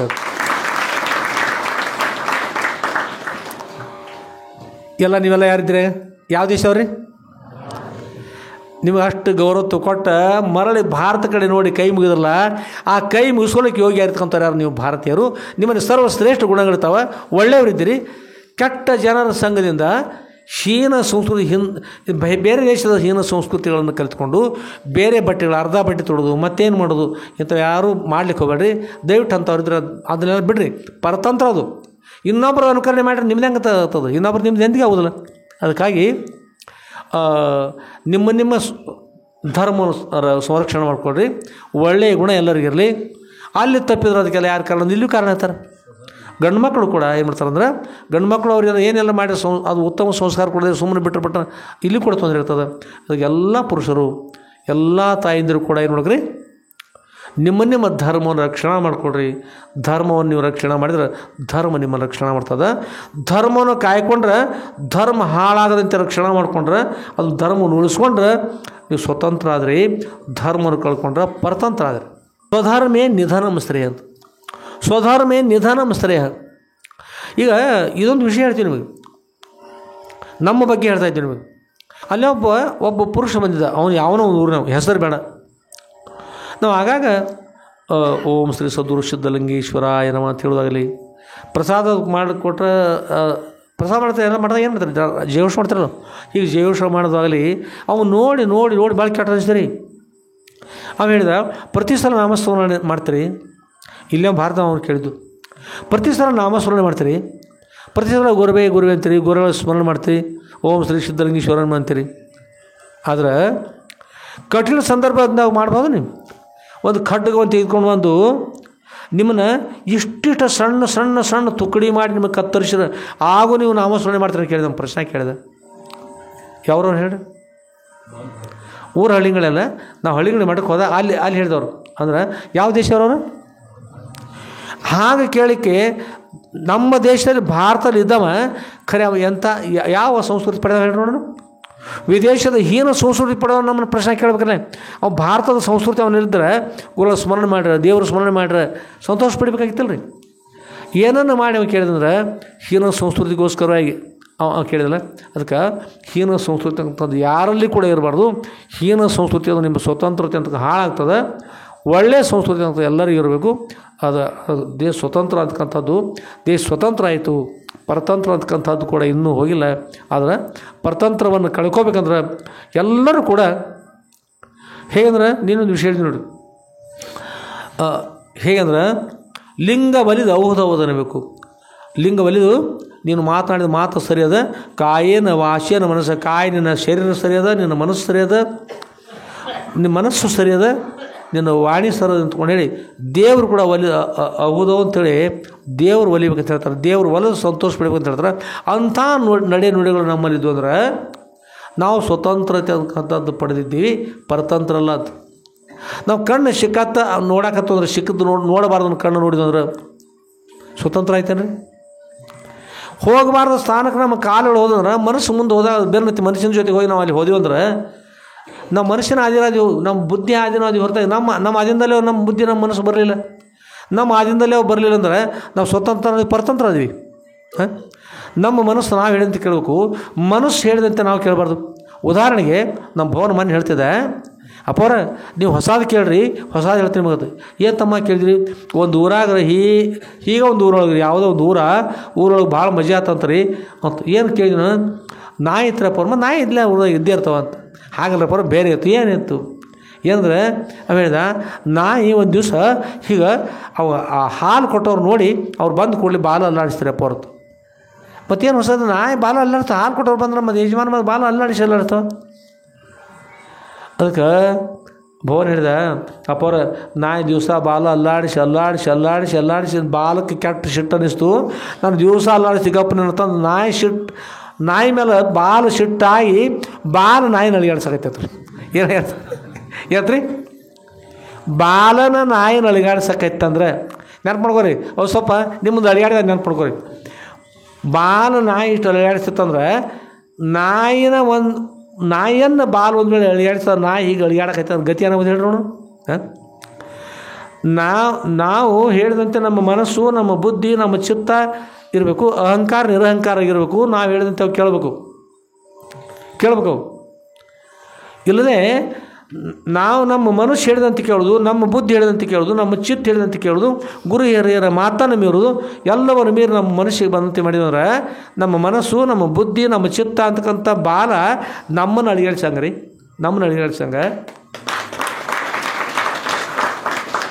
ಸ್ವತಂತ್ರತೆ ಯಾವಾಗ ಬರ್ತದೆ? ನಾವು ದೇಶ ಸ್ವತಂತ್ರ ಆಗಬೇಕು. ಅಷ್ಟೇ ಅಲ್ಲ, ನಾವು ಸ್ವತಂತ್ರ ಆಗ್ಬೇಕಂದ್ರೆ ನಮ್ಮ ಮನಸ್ಸಿಗೆ ಬಂದಂತೆ ನಡೆಯದಿರೋದಲ್ಲಿ ಈ ಲೋಕದಲ್ಲಿ ಮನಸ್ಸಿಗೆ ಬಂದಂತೆ ನಡೆಯಬಾರ್ದು. ನಿಜಗುಣಿಸಿಗಳು ಹೇಳ್ತಾರೆ. ಅದಕ್ಕೆ ನಮ್ಮ ಮನಸ್ಸಿಗೆ ಬಂದಂತೆ ನಡೆಯದೆ ಗುರುಗಳು ಹೇಳಿದಂತೆ ಕೇಳಬೇಕು. ಅದಕ್ಕೆ ಸ್ವಬುದ್ಧಿರ್ ಸುಖಂ ಭವತಿ ಪರಬುದ್ಧಿರ್ ವಿನಾಶಾಯ ಸ್ತ್ರೀ ಬುದ್ಧಿ ಪ್ರಳಯಾತಕ. ಸ್ವಬುದ್ಧಿರ್ ಸುಖಂ ಭವತಿ ಗುರು ಬುದ್ಧಿರ್ ವಿಶೇಷತ ಪರಬುದ್ಧಿರ್ ವಿನಾಶಾಯ ಸ್ತ್ರೀ ಬುದ್ಧಿ ಪ್ರಳಯಾತಕ ಅಂತ ಒಂದು ಶ್ಲೋಕ ಬರ್ತದೆ. ಸ್ವಬುದ್ಧಿರ್ ಸುಖಂ ಭವತಿ, ತನಗ ಒಂದು ಒಳ್ಳೆಯ ಬುದ್ಧಿ ಇತ್ತಂದ್ರೆ, ಹುಟ್ಟು ಹಿಂದಿನ ಜನ್ಮದ ಉತ್ತಮ ಕರ್ಮದಿಂದ ಇವತ್ತು ಒಳ್ಳೆಯ ಬುದ್ಧಿ ಅಂತಕ್ಕಂಥ ಇತ್ತಂದ್ರೆ ಮನುಷ್ಯರು ಭಾಳ ಒಳ್ಳೆಯದು. ಒಳ್ಳೆಯ ಬುದ್ಧಿದವ್ರು ನೋಡಿ ಎಲ್ಲರೂ ಸಂತೋಷ ಪಡ್ತಾರೆ. ಸ್ವಬುದ್ಧಿರ್ ಸುಖಂ ಭವತಿ, ಸುಖ ಆಗ್ತದೆ. ಪರಬುದ್ಧಿರ್ ವಿನಾಶಾಯ ಅಂದರೆ ನೀವು ಚಹಾ ಕುಡಿ ನಡಿಪ ಅಂತ ಹೊಟ್ಟೆದು ಕರ್ಕೊಂಡು ಹೋಗಿರು. ಆಮೇಲೆ ಈಚೆಗಡೆ ಬರೀ ನೋಡಿ ಭಾರಿ ಚಹಾ ಚಲೋ ಮಾಡಿರ್ತಾರೆ ತಗೊಂಡು ಹೇಳಿ ಆಚೆಗಡೆ ಅವ್ನು ಕರ್ಕೊಂಡು ಹೋದ್ರೆ ಆಚೆಗಡೆ ಬಾಜು ಏನಿಲ್ಲ ರೀ ಹಣ್ಣಿನ ರಸ ತೊಗೊಳ್ರಿ ಅಂತೇಳಿ ಹೇಳಿ, ಇದು ಮೋಸಂಬಿ ಹಣ್ಣಿನ ರಸ ತೊಗೊಂಡು ಹೇಳಿ ಒಂದು ವಾಟಗ ತರಿಸಿ ಮೋಸ ಮಾಡಿ ಕುಡಿಸಿದಂದ್ರೆ ಏನಂತ್ರಿ? ಶಿಖ ತಗೋದಿಲ್ಲ ರೀ. ಪರಬುದ್ಧಿರ್ ವಿನಾಶ, ಇನ್ನೊಬ್ಬರು ಹೇಳಂತೆ ಯಾರು ಕೇಳ್ಕೊತೋಕಾರ ಅವ್ರಿಗೆ ವಿನಾಶ, ವಿಶೇಷ ನಾಶ ಆಗ್ತದೆ. ಆಮೇಲೆ ಗುರು ಬುದ್ಧಿರ್ ವಿಶೇಷತ, ಗುರುಗಳು ಹೇಳಿದಂತೆ ಕೇಳಿದ್ರೆ ಗುರು ನಮಗೆ ಏನು ಮಾಡ್ತಾರೆ? ಇಹಲೋಕದಲ್ಲಿ ಪರಲೋಕದಲ್ಲಿ ಕೂಡ ಒಳ್ಳೆಯದಾಗುವಂತೆ ಮಾಡ್ತಾರೆ. ನಮ್ಮ ಮೋಕ್ಷ ಕೂಡ ಆಗುವಂತೆ ಅನುಗ್ರಹ ಮಾಡ್ತಾರೆ ಗುರು ಹೇಳಿದ. ಗುರು ಬುದ್ಧಿರ್ ವಿಶೇಷತ ಪರಬುದ್ಧಿರ್ ವಿನಾಶಾಯ ಸ್ತ್ರೀ ಬುದ್ಧಿ ಪ್ರಳಯಾತಕಂ ಅಂದ್ರೆ ಹೆಣ್ಮಕ್ಳು ಹೇಳಿದಂತೆ ಒಂದೊಂದು ನೀವು ಯಾರು ತಪ್ಪು ತಿಳ್ಕೊಳಕ್ಕೆ ಹೋಗ್ಬೇಡ್ರಿ. ನಾವು ಹೇಳಿದ ಅರ್ಥ ಮಾಡ್ಕೊಡ್ರಿ, ಸ್ವಲ್ಪ ವಿಚಾರ ಮಾಡಿ ನೋಡಿರಿ. ಯಾವ ಮನೆಯೊಳಗೆ ನೀವಂತ ತಿಳ್ಕೊಡ್ರಿ, ಕರೆಂಟದಲ್ಲಿ ಟೆಸ್ಟರ್ ಅಷ್ಟು ನೋಡ್ತಾರಲ್ಲ, ಹಾಗೆ ಯಾವ ಮನೆಯಲ್ಲಿ ಹೆಣ್ಣುಮಕ್ಕಳ ಮುಂದಾಗಿ ಎಲ್ಲ ವ್ಯವಹಾರಗಳ ಹೆಣ್ಣುಮಕ್ಕಳು ಮಾಡಿ ಗಂಡು ಮಕ್ಕಳು ಹಿಂದೆ ಅವ್ರನ್ನ ಸರಿಸಿ ಮಾಡ್ತಿದ್ರು ಆ ಮನೆಗಳು ಎಷ್ಟು ಉದ್ಧಾರ ಆಗಿರ್ತಾವೆ ಸ್ವಲ್ಪ ನೋಡ್ರಿ, ತಿಳಿತದೆ. ಒಂದು ಭಾಗ. ಇನ್ನೊಂದು ಭಾಗ ಗಂಡು ಮಕ್ಕಳು ಇದ್ದುಕೊಂಡು ಹೆಣ್ಣು ಮಕ್ಕಳ ಗತಿ ಎದ್ದುಕೊಂಡು ತಮ್ಮ ಮನುಷ್ಯಗೆ ಬಂದಂಗೆ ಮಾಡ್ಕೊಡೋದು. ಅನಿವಾರ್ಯ ಹೆಣ್ಮಕ್ಳು ಮತ್ತು ಮನೆ ಉಳಿಸ್ಕೋಬೇಕಲ್ಲ ಪಾಪ. ಆ ಪ್ರಕಾರ ಪತಿದೇವ ಸೇರಿ ಕುಡಿದು ಮನುಷ್ಯಗೆ ಬಂದಂಗೆ ಮಾಡೋದು, ಎಲ್ಲರೂ ಹಾಳು ಮಾಡೋದು, ಶಿಕಾತ ಮಾಡ್ತಿದ್ದಾರೆ. ಮತ್ತು ಹೆಣ್ಮಕ್ಳು ಮನೆ ನಡೆಸ್ಕೊಂಡು ಹೋಗ್ಬೇಕು. ಅಂಥವ್ರ ಮನೆ ಹಾಳಾಗ್ತೈತೆ ಅಭಿಪ್ರಾಯ ಮನುಷ್ಯಗೆ ಬಂದಾಗ ಮಾಡ್ತಾರೆ. ಅಂಥವ್ರು ಹೆಣ್ಮಕ್ಳು ಮುಂದಾಗೋದಾದ್ರೆ ಪ್ರಳಯಕ್ಕೆ ಕಾರಣ ಅಂತ ಹೇಳ್ತಾರೆ. ಅದಕ್ಕೆ ಗಂಡು ಮಕ್ಕಳು ಇರ್ತಕ್ಕಂಥವ್ರು ಕೂಡ ಹೇಗಿರಬೇಕು ಹಾಗಿರ್ಬೇಕು, ಹೆಣ್ಣು ಮಕ್ಕಳು ಕೂಡ ಹಾಗಿರ್ಬೇಕು. ಇವರು ಎಲ್ಲರೂ ಕೂಡ ದಾನ ಧರ್ಮ ಪರೋಪಕಾರ ಮನೋನಿಗ್ರಹ ಬುದ್ಧಿ ನಿಗ್ರಹ ಇಂದ್ರಿಯಾದಿಗಳ ನಿಗ್ರಹ ಮಾಡಿಕೊಂಡು ಎಲ್ಲರೂ ಶಾಸ್ತ್ರ ಪುರಾಣ ಪ್ರವಚನ ಮಾಡಿಕೊಂಡು ಇವುಗಳ ಕೃಪಾಶ್ರಯ ಪಡ್ಕೊಂಡು ಸತ್ಯದಿಂದ ಇರ್ತಕ್ಕಂಥದ್ದು ಇರಬೇಕು. ಸತ್ಯಮೇವ ಜಯತೆ ನಾರ್ಥಂ ಸತ್ಯೇನ ಪಂಥ ವಿತತೋ ದೇವ್ಯಾನು. ಸತ್ಯ ಜಯಿಸ್ತಕ್ಕಂಥ ಯಾವಾಗಲೂ ಅಸತ್ಯ ಅಂತ ಜಯಿಸೋದಿಲ್ಲ ಅಂತ ಶಾಸ್ತ್ರ ನಿಮ್ಮದ. ಆಗೋಸ್ಕರ ಎಲ್ಲರೂ ಸತ್ಯದಿಂದ ಇದ್ಕೊಂಡಿದ್ರೆ ಯಾವತ್ತೂ ಕೂಡ ತಾವು ಜಯಶಾಲಿ ಇರ್ತಾರೆ. ಜಯಶಾಲಿ ಇರ್ತಕ್ಕಂಥದ್ದು ಸ್ವತಂತ್ರ ಇದ್ದೇ ಇರ್ತಾರೆ. ಸ್ವತಂತ್ರ ಇರ್ತಕ್ಕಂಥದ್ದು ಕೇವಲ ದೇಶ ಸ್ವತಂತ್ರ ಇರ್ತಲ್ಲ, ದೇಶವನ್ನು ಸ್ವತಂತ್ರ ಮಾಡ್ಕೊಂಡಿರ್ತಕ್ಕಂಥ ನಾವು ಕೂಡ ಸ್ವತಂತ್ರ ಇರ್ತಕ್ಕಂಥ ಮುಖ್ಯ ಇರ್ತದೆ. ಸ್ವತಂತ್ರ ತಂದ್ರೆ ಅಭಿಪ್ರಾಯನೂ ನಮ್ಮ ಮನಸ್ಸಿಗೆ ಬಂದಂತೆ ಮಾಡ್ತಕ್ಕಂಥದ್ದಲ್ಲ, ಗುರು ಹಿರಿಯರಿಗೆ ಹೇಳಿದಂತೆ ಕೇಳಿಕೊಂಡು ನಾವು ಸರಿಯಾಗಿರ್ತಕ್ಕಂಥ ಮಾರ್ಗದಲ್ಲಿ ನಡೆದು ದೇವರು ಬಂದರೂ ಕೂಡ ಪರಮೇಶ್ವರ ಬಂದಿದ್ದಾರೆ ಅಂದರೂ ಕೂಡ ಪರಮೇಶ್ವರ ನಮ್ಮಂತ ಪ್ರತ್ಯಕ್ಷ ಇದ್ದಾರೆ. ಪರಮೇಶ್ವರ ನೀವು ಮಾಡೋದು ತಪ್ಪ ಅಂತೇಳಿ ಪರಮೇಶ್ವರ ನಮಗೆ ಹೇಳಬಾರ್ದು. ಹಾಗೆ ನಮ್ಮ ನಡೆ ನುಡಿದ್ರೆ ನಮ್ಮ ಮನೆ ಕೈಲಾಸ ಆಯಿತು. ಅಲ್ಲಿರ್ತಕ್ಕಂಥ ತಾಯಿ ತಂದೆಗಳು ನಾವು ಪಾರ್ವತಿ ಪರಮೇಶ್ವರ ಆದರು, ಅವ್ರ ಮಕ್ಕಳೆಲ್ಲ ಷಣ್ಮುಖ ನಂದಿ ಗಣಪತಿ ಆದರು. ಕೈಲಾಸ ಸ್ವರ್ಗದಲ್ಲೆಲ್ಲ ಕೈಲಾಸ ಎಲ್ಲಿ ಬಂದಂತೆ ಆಯ್ತು ರೀ. ಮನೆಯ ಕೈಲಾಸ ಅಂತಂದ್ರೆ ಇದಕ್ಕಿಂತ ಹೆಚ್ಚಿಗೆ ಏನು ಬೇಕಾಗಿದೆ? ಆಗ ನೀವು ಸ್ವತಂತ್ರ ಹಾಕಿರಿ, ಮನೆ ಕೈಲಾಸ ಮಾಡ್ಕೊಳ್ರಿ. ಎಲ್ಲರೂ ಧನ್ಯ ಆಗ್ರಿ, ಎಲ್ಲರಿಗೂ ಒಳ್ಳೆಯದಾಗ.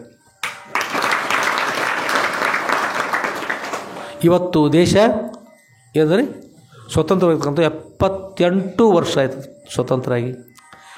ನಾಸ್ತಿ ಸ್ವತಂತ್ರ ಸಮಂ ಸುಖಂ, ಸ್ವತಂತ್ರಕ್ಕೆ ಸಮಾನವಾಗಿರ್ತಕ್ಕಂಥ ಸುಖ ಎಲ್ಲ ಸ್ವತಂತ್ರವಾಗಿರಿ. ಸ್ವತಂತ್ರವಾಗಿರೋ ತಾಯಿ ತಂದೆಗಳ ಆಜ್ಞೆ ಪಡ್ಕೊಂಡು ತಾಯಿ ತಂದೆಗಳಿಗೆ ನಾವು ನಮಸ್ಕಾರ ಮಾಡಿ ಅವ್ರ ಸೇವೆಯನ್ನು ಮಾಡಿ ಅವ್ರ ಕೃಪಾಶೀರ್ವಾದ ಪಡ್ಕೊಡ್ರಿ. ಹೆಣ್ಮಕ್ಳು ಅತ್ತೆ ಮಾವರ ಸೇವೆಯನ್ನು ಮಾಡಿ ಪತಿ ಸೇವೆಯನ್ನು ಮಾಡಿ ಭಕ್ತಿ ಇದ್ದುಕೊಂಡು ಎಷ್ಟೇ ಕಷ್ಟ ಇದ್ದರೂ ಕೂಡ ಕಷ್ಟವನ್ನು ನಿವಾರಣೆ ಮಾಡಿ ಗುರುಗಳ ಸ್ಮರಣೆ ಮಾಡ್ತಾಯಿದ್ರೆ ಕಷ್ಟ ತಾನೇ ನಿವಾರಣೆ ಆಗತ್ತಿರ್ತಾವೆ.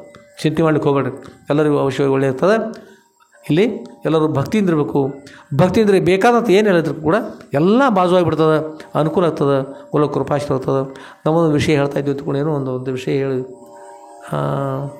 ಹೇಳಿವಲ್ಲ ನಮ್ಮ ಅಂದ್ರೆ ನಾಮಸ್ಮರಣೆ ಮಾಡಿದ್ರೆ ನಿಮ್ಮ ತುಂಡು ಮಾಡ್ತಾ ಇದ್ದೀವಿ ಅಂತ ಹೇಳ್ತಕ್ಕಂಥವ್ರು ಈ ಜಗತ್ತಿನಾಗ ಅಂದ್ರೆ ಅಂಥ ಜನರು ನಿಮಗೂ ಕೂಡ ನೀವು ಕಷ್ಟ ಕೊಡ್ಬೋದು. ಆದರೂ ಕೂಡ ಏನು ಮಾಡ್ಬೇಕ್ರಿ, ನಮ್ಮ ಸನ್ಯಾಸಿಗಳು ನಮಗೆ ಈಗ ಹೇಳ್ತಾರೆ, ನೀವು ಸಂಸಾರಿಕರು ಹೆಂಗ್ಬಿಡ್ತಾರೆ ಅವ್ರು ಇದ್ದೇ ಇರ್ತಿರ್ತಾರೆ. ಆದರೂ ಕೂಡ ಗುರುಗಳ ಸ್ಮರಣೆ ಮಾಡ್ತಕ್ಕಂಥದ್ದು, ದೇವ್ರ ಸ್ಮರಣೆ ಮಾಡ್ತಕ್ಕಂಥ ಇದ್ರೆ ನೀವೆಲ್ಲ ಎಲ್ಲಿರ್ತೀರಿ ಅಲ್ಲೆಲ್ಲ ಗುರು ಇರ್ತಾರೆ ಅಂದ್ರೆ ನಿಮ್ಗೆ ಹಾನಿ ಇರ್ತದೆ ಯಾವ ಕಾಲಕ್ಕೂ ಎಲ್ಲ. ಸತ್ಯತರದಿಂದಿರಿ, ಗುರುಗಳ ಸ್ಮರಣೆ ಮಾಡ್ತಾಯಿರಿ, ಭಕ್ತಿಯಿಂದಿರಿ. ನೀವೆಲ್ಲಿರ್ತೀರಿ ಎಲ್ಲ ಸದ್ಗುರು ಅಂತ ಹೇಳ್ತಾರೆ, ನೀವಿದ್ದರೆ ಸದ್ಗುರು ಅಂತ ಹೇಳ್ತಾರೆ.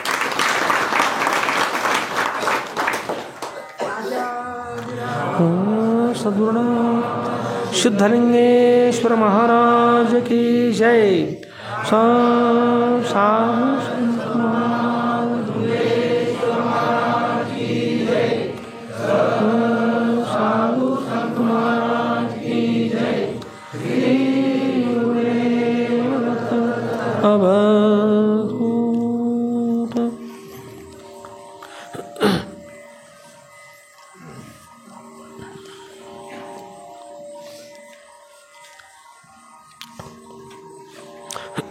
ಆತ್ಮೇರಿ,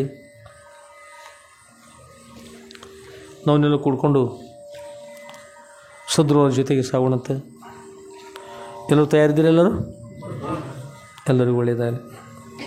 ಇನ್ನೊಂದು ನಾವು ಹೇಳುವಾಗ ಒಬ್ಬರಿಗೆ ಏನು ಮನಸ್ಸಿಗೆ ಬೇಜಾರಾಗ್ಬೋದು. ಎಲ್ಲ ಅಣ್ಣಂದ್ರೆ ಆಯಿತು ತಾಯಂದ್ರೆ ಆಯಿತು ಬೇಜಾರು ಅನ್ನಿಸ್ಬೋದು ಒಮ್ಮೆ. ಆದ್ರೆ ಗುಳಿಗೆ ತೊಗೊಳ್ಳೋವಾಗ ಕೈನ ಹತ್ತವ ರೀ, ಗುಳಿಗೆ ತೊಗೊಳ್ಳೋ ಔಷಧ ತೊಗೊಳ್ಳೋವಾಗ ಕೈನ ಹತ್ತವ. ಆದರೂ ಹೆಣ್ಮಕ್ಳು ಗುರ್ತಿರ್ತಾವೆ ನಿಮಗೆ. ಹುಡುಗರು ಗುಳಿಗೆ ತೊಗೊಲ್ಲ ಔಷಧ ತೊಗೊಲ್ಲ ಏನು ಮಾಡ್ತಾರೆ ಹೇಳ್ರಿ? ಎಷ್ಟು ಒಲ್ಲೆ ತಂದು ಒದ್ದಾಡಿದ್ರು ಕೊನೆಗೆ ಔಷಧ ಹಾಕೋದಿಲ್ಲ. ಬಾಯಿ ತೆರಲಿಲ್ಲ ಏನು ಮಾಡ್ತಾರೆ? ಮಾಡ್ತಾರಲ್ಲ ರೀ. ನಿಮ್ಗೆ ಗುರ್ತದ ಏನು ಗುರ್ತದ ಹೇಳ್ರಿ? ಕಹಿ ಅದ, ಆ ಕೂಸು ತೆಗೆದುಕೊಳ್ಳೋದಿಲ್ಲ. ಖರೆ ತೆಗೆದುಕೊಳ್ಳಿಲ್ಲ ಅಂದ್ರೆ ಏನಾಗ್ತದೆ ಹೇಳ್ರಿ? ಕೂಸಿಗೆ ಆರಾಮಾಗಿ ಗುರ್ತದಲ್ಲ. ನೀವು ಹೆಣ್ಣು ಮಕ್ಕಳು ನಿಮಗೆ ಗುರ್ತಿರೋ, ಸನ್ಯಾಸಿಗಳು ಗುರ್ತಿರೋದಿಲ್ಲ ರೀ. ನಿಮಗೆ ಕೆಡಕ್ಕೆ ಅನಿಸಿದ್ರು, ನಾವು ಹೇಳೋದು ಬಿರುಸು ಅನಿಸಿದ್ರು, ನಾವು ಹೇಳೋ ಮಾತು ಬಿರುಸು ಅನಿಸಿದ್ರು. ಕಹಿಯಾದ ಗುಳಿಗೆ ಅದರಕ್ಕೆ ಕಹಿ ಉದರಕ್ಕೆ ಸಿಹಿಯದು. ಯಾವುದು ನಾವು ಸ್ವೀಕಾರ ಮಾಡುವಾಗ ಕಹಿ ಅನಿಸೋದೋ ಆರೋಗ್ಯಕ್ಕೆ ಮುಂದೆ ಚೆನ್ನಾಗಿರ್ತದೆ ರೀ. ನಾವು ಹೇಳಿರ್ತಕ್ಕಂಥ ಮಾತು ಕೆಲವೊಬ್ಬರಿಗಂತೂ ಈ ಹೊಸ ಹುಡುಗರಿಗೆ ಏನೋ ಅನಿಸ್ಬೋದು, ಏನು ಕೆಲವ್ರಿಗೆ ಬೇರೆ ಅನಿಸ್ಬೋದು, ಗಂಡು ಮಕ್ಳದ್ದು ಹೆಣ್ಮಕ್ಳಾಯ್ತು.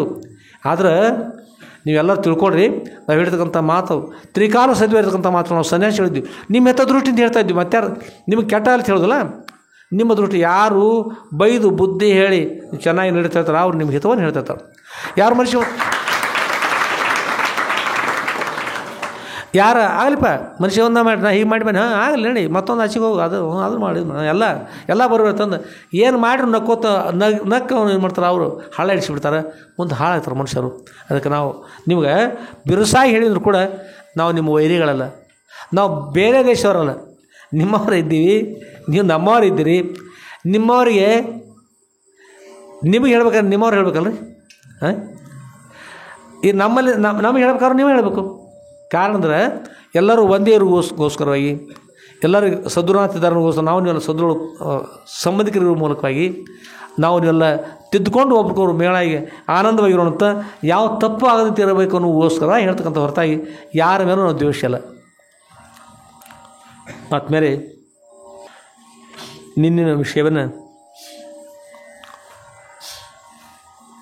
ಅದು ಪ್ರಿಂಟ್ ಆಗಿರ್ತಕ್ಕಂಥ ವಿಷಯ ಹೇಳೀವಿ, ಅದು ಮುಂದೆ ಗ್ರಂಥದಲ್ಲಿ ಬರ್ತದೆ. ಹಾಗಾದ್ರೆ ಇವತ್ತಿನ ಅಧ್ಯಾಯ ಎಷ್ಟನೇದ್ರಿ? ಇವತ್ತಿನ ಅಧ್ಯಾಯ 11ನೇ ಅಧ್ಯಾಯ ಅಂತ ನಿನ್ನೆ ಪ್ರಿಂಟ್ ಆಗಿರ್ತಕ್ಕಂಥ ವಿಷಯ ಹೇಳಿ. ಹೀಗಾಗಿ ಇವತ್ತಿನ ಅಧ್ಯಾಯ 11ನೇ ಅಧ್ಯಾಯ ಆಗ್ತದೆ. 11 ಕೂಡ ಏನಪ್ಪ ನಮ್ಮದು ಆಯಿತು ಹೋಯ್ತು ಎಲ್ಲ ಮುಗಿತು, 11 ಇನ್ನೊಂದು ಬಾಕಿ ಉಳಿದದು ಅಂತಿರ್ತಲ್ಲ. 11 ಹೀಗಿರ್ತದೆ. 11 ಇನ್ನೂ ಕೂಡ ಏನಂದ್ರೆ 11 ಒಂದು ವಿಷಯ ಹೇಳ್ತಾ, ಮನವೆಂಬ ಅಧಿಕೇಂದ್ರಿಯ ಬಂದದ್ದು. ಮನವೆಂಬ ಅಧಿಕೇಂದ್ರಿಯ ಬಂದು 10 ಇಂದ್ರಿಯಗಳಲ್ಲಿ ನೇತ್ರ, ಶ್ರೋತ್ರ, ಜಿಹ್ವ, ಘ್ರಾಣ, ತ್ವಕ್ಕು ಅಂತ ತಿಳ್ಕೊಂಡು, ಆಮೇಲೆ ವಾಕ್, ಪಾಣಿ, ಪಾದ, ಪಾಯು, ಉಪಸ್ಥ ಅಂತ ತಿಳ್ಕೊಂಡು ಎಷ್ಟಾದ್ರಿ ಮನವೆಂಬ ಅಧಿಕೇಂದ್ರಿಯ ಒಂದು ಮನಸ್ಸು ಅಂತಕ್ಕಂಥ ಅಧಿಕವಾಗಿರ್ತಕ್ಕಂಥ ಇಂದ್ರಿಯ 11ನೇ ಇಂದ್ರಿಯ. ಎಷ್ಟನೇ ಇಂದ್ರಿಯ ರೀ? ಫ್ಯಾನ್ ಅದ, ಲೈಟ್ ಅವ, ನದಿ ಕಡೆ ಮೋಟರ್ ಅವ, ಇಲ್ಲಿ ಸ್ಪೀಕರ್ ಚಾಲು ಅದ. ಇದಕ್ಕೆಲ್ಲಕ್ಕೂ ಇವು ಬಂದ್ ಆಗ್ಬೇಕಾರೆ ಏನ್ಬೇಕ್ರಿ? ಈಗ ಏನಾಗಬೇಕು?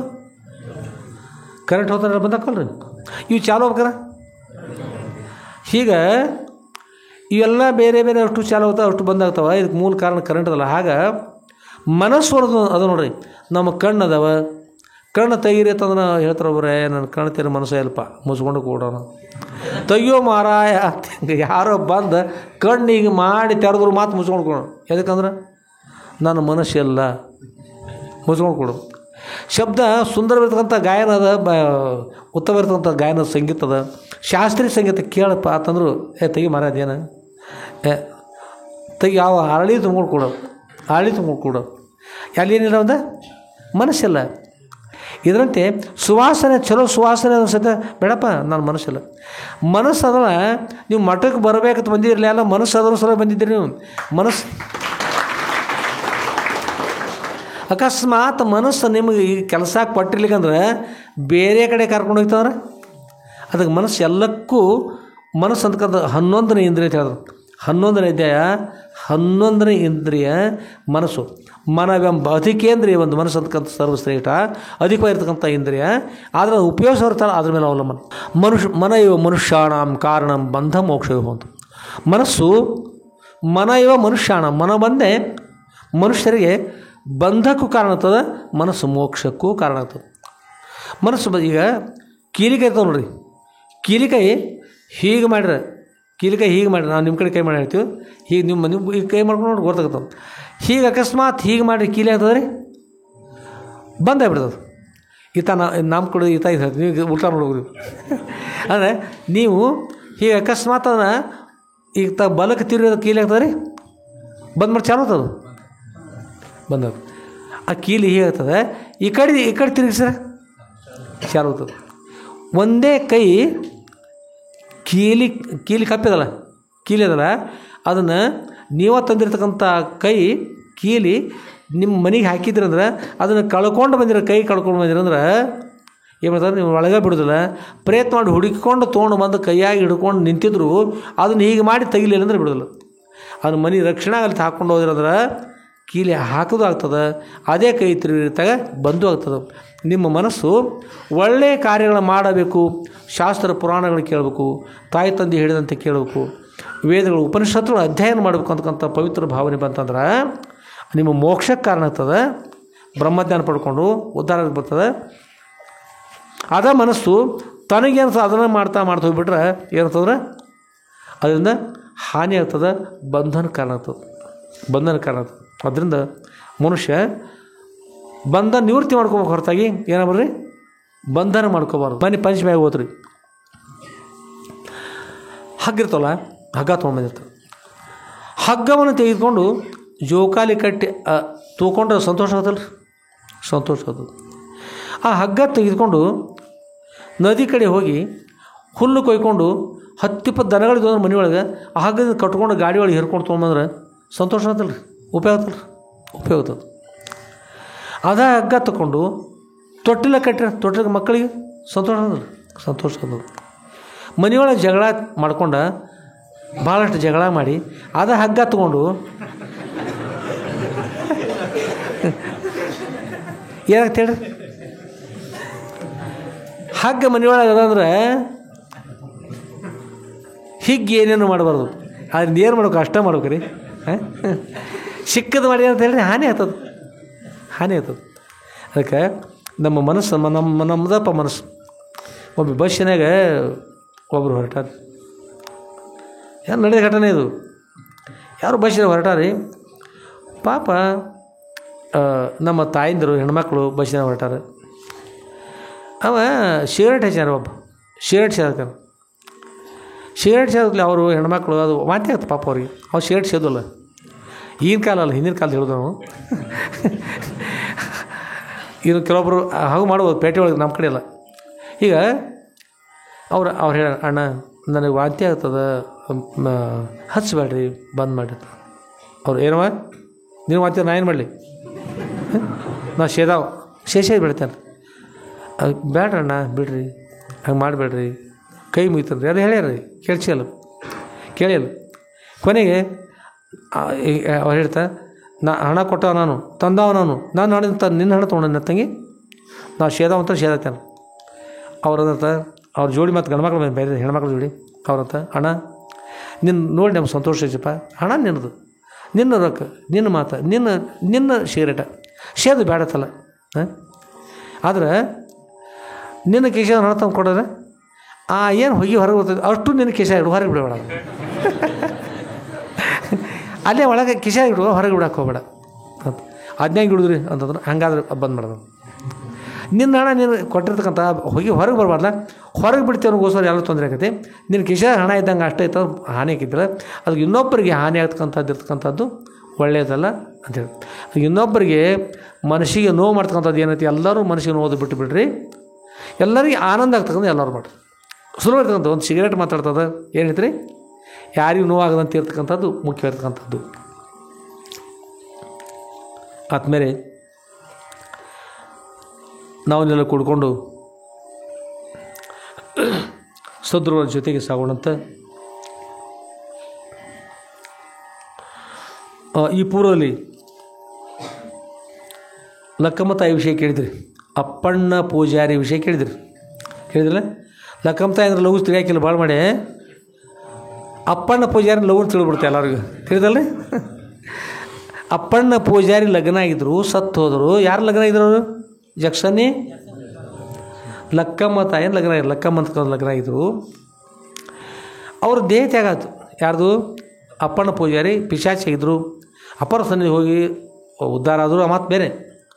ಆದರೆ ಒಂದು ಸಲ ಹೆಣ್ಮಕ್ಳು ಜೀವನ ಅಂದ್ರೆ ಒಮ್ಮೆ ಕಠಿಣ ಇರ್ತದೆ, ಸುರು ಬಿಡ್ತದೆ. ಅವರವ್ರ ಮನುಷ್ಯ ಮೇಲೆ ಅವಲಂಬನ.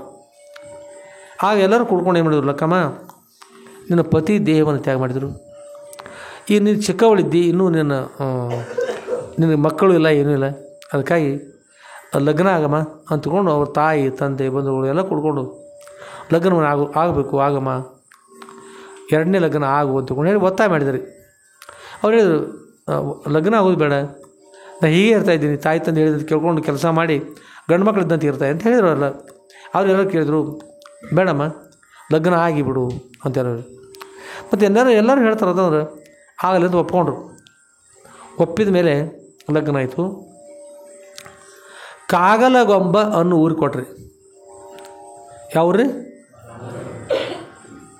ಬಾಗಲಕೋಟೆ ಜಿಲ್ಲೆಯಲ್ಲಿ ಕಾಗಲಗೊಂಬ ಅಂತಕ್ಕಂಥದ್ದು ಊರ. ಆ ಕಾಗಲಗೊಂಬ ಕೆರಕಲ್ ಮಠ ಊರದದು. ಆ ಕಾಗಲಗೊಂಬದಲ್ಲಿ ಏನು ಮಾಡಿದ್ರಿ, ಶಿವನಪ್ಪ ಅಂತ ಒಬ್ಬ ಹೆಸರು. ಅವನ ಹೆಸರೇನು ರೀ? ಶಿವನಪ್ಪ ಅಂದ್ರೆ ಶಿವ ಅಂತ ಹೆಸರು ಇಡ್ಬೇಕ್ರಿ. ಅದನ್ನು ಶಿವನಪ್ಪ ಬಂದಾರ. ಶಿವನಪ್ಪ ಅಂತೇಳಿ ಒಬ್ಬ ಆ ಪುರುಷನಿಗೆ ಆ ಅಮ್ಮನನ್ನು ಅಂದ್ರೆ ನಮ್ಮ ಲಕ್ಕಮ್ಮ ದೇವಿಯವರು ಲಗ್ನ ಮಾಡಿಕೊಟ್ರು. ಲಗ್ನ ಆದ ನಂತರ ಮತ್ತು ಮೊದಲೇ ಭಕ್ತಿ ಸಂಪನ್ನೆ ಅಪ್ಪ ಅವ್ರ ಸ್ಮರಣೆ ಮಾಡ್ತಾ ಮಠಕ್ಕೆ ಬಂದು ಶಾಸ್ತ್ರ ಪುರಾಣ ಪ್ರವಚನ ಮಾಡ್ತಕ್ಕಂಥದ್ದು ಅವ್ರ ಸ್ವಭಾವ. ಮಠದಲ್ಲಿ ಬಂದು ಭಕ್ತಿನ ಸೇವೆ ಮಾಡೋದು, ಮನೆಯೊಳಗೂ ಕೂಡ ಕೆಲಸ ಮಾಡೋದು, ತಾಯಿ ತಂದೆ ಸೇವೆ ಮಾಡೋದು, ಹೀಗೆ ಒಳ್ಳೆಯ ಸ್ವಭಾವದ ಅಮ್ಮ ಲಗ್ನ ಮಾಡಿ ಕೊಟ್ಬಿಟ್ರು. ಲಗ್ನ ಆದ ನಂತರ ಆಮೇಲೆ ಮತ್ತು ಪತಿ ಮನೆಗೆ ಹೋಗ್ಬೇಕಲ್ರಿ. ಲಗ್ನ ಆಯ್ತು ಪತಿ ಮನೆಗೆ ಹೋಗ್ಬೇಕು. ಹೆಣ್ಮಕ್ಳು ಸ್ವತಂತ್ರವಾಗಿ ಇರಲಿಕ್ಕೆ ಇಲ್ಲ ಅಂತಿದ್ದೀವಿ. ನಾಸ್ತಿ ಸ್ವತಂತ್ರ ಸಮಂ ಅದನ್ನು ಹೇಳ್ತಾ ಒಂದು ಸ್ವತಂತ್ರ ಬಗ್ಗೆ ಹೇಳಿದ್ದೀವಿ ವಿಷಯವನ್ನು. ಸ್ತ್ರೀ ಸ್ವತಂತ್ರ ಆರ್ಯಮ ಅಂತ. ಸ್ತ್ರೀಯರು ಸ್ವತಂತ್ರವಾಗಿ ಇರಲಿಕ್ಕೆ ಯೋಗ್ಯ ಅಲ್ಲ ಅಂಥೇಳಿ ಒಂದು ನೇಮದು. ಏಕೆ ಹಾಗೆ ಹೇಳ್ತಿದ್ರು ಅನ್ನೋದು ಈಗಿನವ್ರಂತೂ ಒಮ್ಮೆ ಹೆಚ್ಚು ಕಲ್ತಿರ್ತಾರಲ್ಲ ಅಂಥವ್ರು ನ್ಯಾಯ ತೆಗಿತಿರ್ತಾರೆ.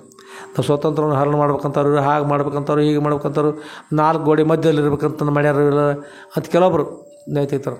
ಆದ್ರೆ ಈಗಿನ ಕೇರಳ ಸ್ಟೋರಿ ಅಂತ ಅವ್ರು ನೋಡಿದ್ರೆ ಹೆಣ್ಮಕ್ಳು ಬರೋಬ್ಬರಿ 4 ಗೋಡೆ ಮಧ್ಯದಲ್ಲೇ ಇರಬೇಕು. ಅಭಿಪ್ರಾಯ 4 ಗೋಡೆ ಮಧ್ಯೆ ಅಂದರೆ ಲಗ್ನ ಮಾಡಿ ಕೊಡಬೇಕು ಹೆಣ್ಮಕ್ಳನ್ನ. ಎಷ್ಟು ಎಷ್ಟು ವಯಸ್ಸನ್ನು ಲಗ್ನ ಮಾಡ್ಬೇಕಂದ್ರೆ ಹಿಂದಿನ ಕಾಲದಲ್ಲಿ ಬಾಲ್ಯ ವಿವಾಹ ಅಂತೇಳಿ ಮಾಡ್ತಾರೆ ಒಮ್ಮೆ. ಅದು ಕೂಡ ಒಂದೊಂದು ದೃಷ್ಟಿಯಿಂದ ಯೋಗ್ಯ ಅನಿಸೋದು. ಈಗಿನ ಕಾಲಕ್ಕೆ ನೋಡಿದ್ರೆ ಒಬ್ಬ ಹೆಣ್ಮಗಳು ಬಂದು ಒಂದು ಪ್ರಶ್ನೆ ಕೇಳ್ರಿ, ಬಹುಶಃ 10-15 ವರ್ಷ ಇರ್ಬೇಕು ತಂಗಿ. ಅಪ್ಪ ಅವರ ನಾನು ಹೀಗೆ ತಪ್ಪು ಮಾಡಿದ್ದೇನೆ ಅಂತ ಬಂದು ಹೇಳಿ ನಮಗವರು. ಅಪ್ಪ ಅವ್ರನ್ನ ಹೀಗೆ ತಪ್ಪು ಮಾಡಿದ್ದೇನೆ, ಮುಂದಾದರೆ ಮುಂದುವರಿಬಾರ್ದು. ನಮ್ಮನ್ನು ಕೇಳಿದ್ರೆ ಶಾಸ್ತ್ರ ಪುರಾಣ ಕೇಳಬೇಕಾಗಿತ್ತು ತಂಗಿ, ಮತ್ತೇನು ಕೇಳಬೇಕಾಗಿತ್ತು. ಅದರ ಸಣ್ಣ ಹೆಣ್ಮಗಳು ತಾನು ತಪ್ಪು ಮಾಡಿದ್ದಾರೆ ನಮ್ಮ ಮುಂದೆ ಒಂದು ಹೇಳ್ತಾ ಇದ್ದಾರೆ. ನಡೆದ ಘಟನೆ ಇದು. ಅಪ್ಪ ಅವರ ಆ ದಾರಿಯಲ್ಲಿ ನಾವು ಸಾಗಲು ಬೇಡ ಅಂತ ಹೇಳಿದಾಗ ನಾವು ಹೇಳಿದ್ವಿ, ಅಮ್ಮ ಇಂಥ ಪ್ರಶ್ನೆಗಳು ಕೇಳೋದು ಒಂದೇ ಮಾತು, ನಮ್ಮ ಹತ್ರ ಹೇಳೋದು ತಪ್ಪಿದು. ಇನ್ನು ಹೇಳ್ತಾ ಇದೆ ಅಂದರೆ ಒಳಭಾಗದಲ್ಲಿ ನಮ್ಮ ಮೇಲೆ ವಿಶ್ವಾಸ ಅದಲ್ಲ, ವಿಶ್ವಾಸ ಫಲದಾಯಕ. ಅಪ್ಪ ಅವ್ರನ್ನ ಕೇಳಿದ ಯಾವ ಉತ್ತರ ಸಿಗುತ್ತದಂತ ಒಂದು ಪವಿತ್ರ ಭಾವನೆ ವಿಶ್ವಾಸ ಇಟ್ಕೊಂಬಂದಿಲ್ಲ. ಅದಕ್ಕಾಗಿ ನಿನ್ನ ಜೊತೆಗೆ ಮಾತನಾಡ್ತಾ ಇದ್ದೀವಿ. ದೋಷರಹಿತವಾಗಿ ಬಾಳ್ತಕ್ಕಂಥದ್ದು ಸರಿ ಅದು. ಧರ್ಮೈವ ಸಮಸ್ತಾನಾಂ ದುಃಖಾನಾಂ ಶಮನೌಷಧಂ ನಿತ್ಯಂ ಧರ್ಮಾಮೃತಂ ಪೀತ್ವ ಸುಖಿನಃ ಸಂತು ಮಾನವಾತ್. ಧರ್ಮ ಅಂತ ಸರ್ವಶ್ರೇಷ್ಠ. ನಿತ್ಯದಲ್ಲಿ ಧರ್ಮಾಮೃತವನ್ನು ಯಾರು ಸ್ವೀಕಾರ ಮಾಡಿ ಕುಡಿತಾರೆ, ಪಾನ ಮಾಡ್ತಾರಲ್ಲ ಧರ್ಮ ಅಂತಕ್ಕಂಥ ಅಮೃತವನ್ನು, ಅವ್ರು ಸುಖಿಗಳಾಗ್ತಾ ಇದ್ದಾರೆ. ಅದರಿಂದ ಸ್ತ್ರೀ ಧರ್ಮ ಪುರುಷ ಧರ್ಮ ಅಂತ ಇರ್ತದೆ, ಹೇಗಿರಬೇಕು ಇರ್ತಕ್ಕಂಥ ನೇಮ್ ಇರ್ತದೆ. ಹಾಗೋಸ್ಕರವಾಗಿ ತಾಯಿ ತಂದೆಗಳು ಎಲ್ಲಿ ನೀನು ಲಗ್ನ ಮಾಡಿಕೊಡ್ತಾರಲ್ಲಮ್ಮ, ಗುರು ಹಿರಿಯರು ಕೊಡ್ಕೊಂಡು ಆ ಸಮಯದಲ್ಲಿ ಅಂಥವ್ರು ಲಗ್ನ ಆಗು. ಈಗ ಏನೋ ಲಗ್ನದಲ್ಲಿ ಬೇರೆ ಬೇರೆ ಬರ್ತಾವ, ಏನೋ ರಿಜಿಸ್ಟರ್ ಅಂತ ಲಗ್ನ ಹತ್ರ, ಮತ್ತೇನು ಮಾಡ್ತಾವೆ ಹಿಂಗೆ ಬೇರೆ ಬೇರೆ ಲಗ್ನ ಅಂತ ಬೇರೆ ಬೇರೆ ಹೇಳ್ತಾರೆ. ತಾಯಿ ತಂದೆಗಳು ಒಪ್ಪದೇ ಇರ್ತಕ್ಕಂಥ ಲಗ್ನ ಆಗಿ ಅತ್ಯಂತ ಹೋಗ್ತಾರೆ. ಎಷ್ಟೋ ಮಂದಿ ನೇಣು ಹಾಕೊಂಡು ಸಾಯ್ತಾರೆ ಮುಂದೆ. ಈ ಮನೆಯೊಳಗೆ ಇವ್ರನ್ನ ಕರ್ಕೊಳ್ಳೋದು, ಅವ್ರನ್ನ ಕರ್ಕೊಳ್ಳೋದಿಲ್ಲ ರೀ. ತಾಯಿ ತಂದೆ ಮನೆಯೊಳಗೆ ಬೀರು ಕರ್ಕೊಳ್ಳೋಲ್ಲ, ಆಚೆಗಡೆ ಮನೆ ಕರ್ಕೊಳ್ಳೋದು, ಈಚೆಗಡೆ ಮನೆ ಕರ್ಕೊಳ್ಳೋದು, ಹೆಣ್ಣು ಮಕ್ಕಳ ಪೈಕಿನ ಕರ್ಕೊಳ್ಳೋದಿಲ್ಲ, ಇವ್ರು ಕರ್ಕೊಳ್ಳೋದಿಲ್ಲ. ಅಂಥ ಸಮಯಕ್ಕೆ ಅಪಾರ ದುಃಖ ಅನಿಸೋದು. ಕೆಲವೊಂದು ಲಗ್ನ ಆದವ್ರು ಹೋಗಿ ಹೆಣ್ಣು ಮಕ್ಕಳು ಮಾರ್ಕೊಂಡು ಬಂದು ಎಷ್ಟು ಉದಾಹರಣೆ ಅದಾವೆ ಲಗ್ನ ಆಗಿ. ಅದಕ್ಕೆ ಅತ್ತಾಗಿ ಹೇಳಿದ್ದೀವಿ, ನಿಮ್ಮ ತಾಯಿ ತಂದೆ ಬಂಧುಗಳಿಗೆ ಹೇಳಂತ ಕೇಳಮ್ಮ, ಅವ್ರು ಹೇಳಂತ ಕೇಳಿ ಸರಿಯಾದ ಮಾರ್ಗ ಸಾಗು. ಎಷ್ಟೋ ಸಲ ವಿಶ್ವಾಂತ ತೆಗೆದುಕೊಂಡು ಸಾಯ್ತಾರೆ ಜನರು ಅಂಥವ್ರು. ಇನ್ನು ಕೆಲವೊಬ್ಬರು ಕರೆಂಟ್ ಹಿಡಿದು ಸಾಯ್ತಾರೆ, ಕೆಲವೊಬ್ರು ಹೋಗುವ ರೈಲ್ವೇದ ಕೆಳಗೆ ಬಿದ್ದು ಸಾಯ್ತಾರೆ, ಕೆಲವೊಬ್ರು ಬಸ್ಸಿನ ಕೆಳಗೆ ಬಿದ್ದು ಸತ್ತು ಹೋಗ್ತಾರೆ, ಕೆಲವೊಬ್ರು ನದಿಯೊಳಗೆ ಜಿಗಿದು ಸತ್ತು ಹೋಗ್ತಾರೆ. ಇಂಥ ಹೀನ ಸ್ಥಿತಿ ಪ್ರಾಪ್ತಿ ಆಗ್ತವೆ. ಮಜಾ ಯಾವತ್ತೂ ನಿಜ ಅಲ್ಲ, ಮಜಾನ ನಿಜನ.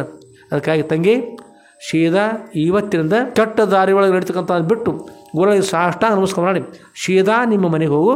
ನೀವು ಮುಂದೆ ಇಡ್ತಕ್ಕಂಥ ಹೆಜ್ಜೆನ ಹಿಂದೆ ತೆಗೆದುಕೋ, ಒಳ್ಳೆಯವಳಾಗು, ಸಜ್ಜನಳಾಗು, ಒಳ್ಳೆಯವಳಾಗಿ ಸರಿಯಾದ ಮಾರ್ಗ ನಡೆಯಮ್ಮ ಅಂತ ಹೇಳಿದ್ವಿ. 10-15 ವರ್ಷ ರೀ ಭಾಳ ಕೆಟ್ಟ ಕಾಲ ಬರ್ತಕ್ಕಂಥ ಇರ್ತದೆ. ದಿನಮಾನ ಬಲು ಕೆಟ್ಟವೋ ಸದ್ದೂರು ಪುತ್ರ ಅವು ನಿನಗೆ ಬಂದು ತಟ್ಟವು. ನಾವು ಹೇಳ್ತಾ ಇಲ್ಲ, ಗುರುಗಳ ಸ್ಮರಣೆ ಮಾಡಿ ಎಲ್ಲರೂ ನಿಮ್ಮ ಸರಿಯಾದ ದಾರಿಯೊಳಗೆ ನೀವು ನಡೆದ್ರಿ ಅಂದ್ರೆ ದಿನಮಾನ ಬೇಕಾದಷ್ಟು ಕೆಟ್ಟ ಬರ್ರಿ, ಆದರೆ ನಿಮಗೆ ಅವು ಬಂದು ತಟ್ಟುವುದಿಲ್ಲ ಅಂತ ನೇಮದು.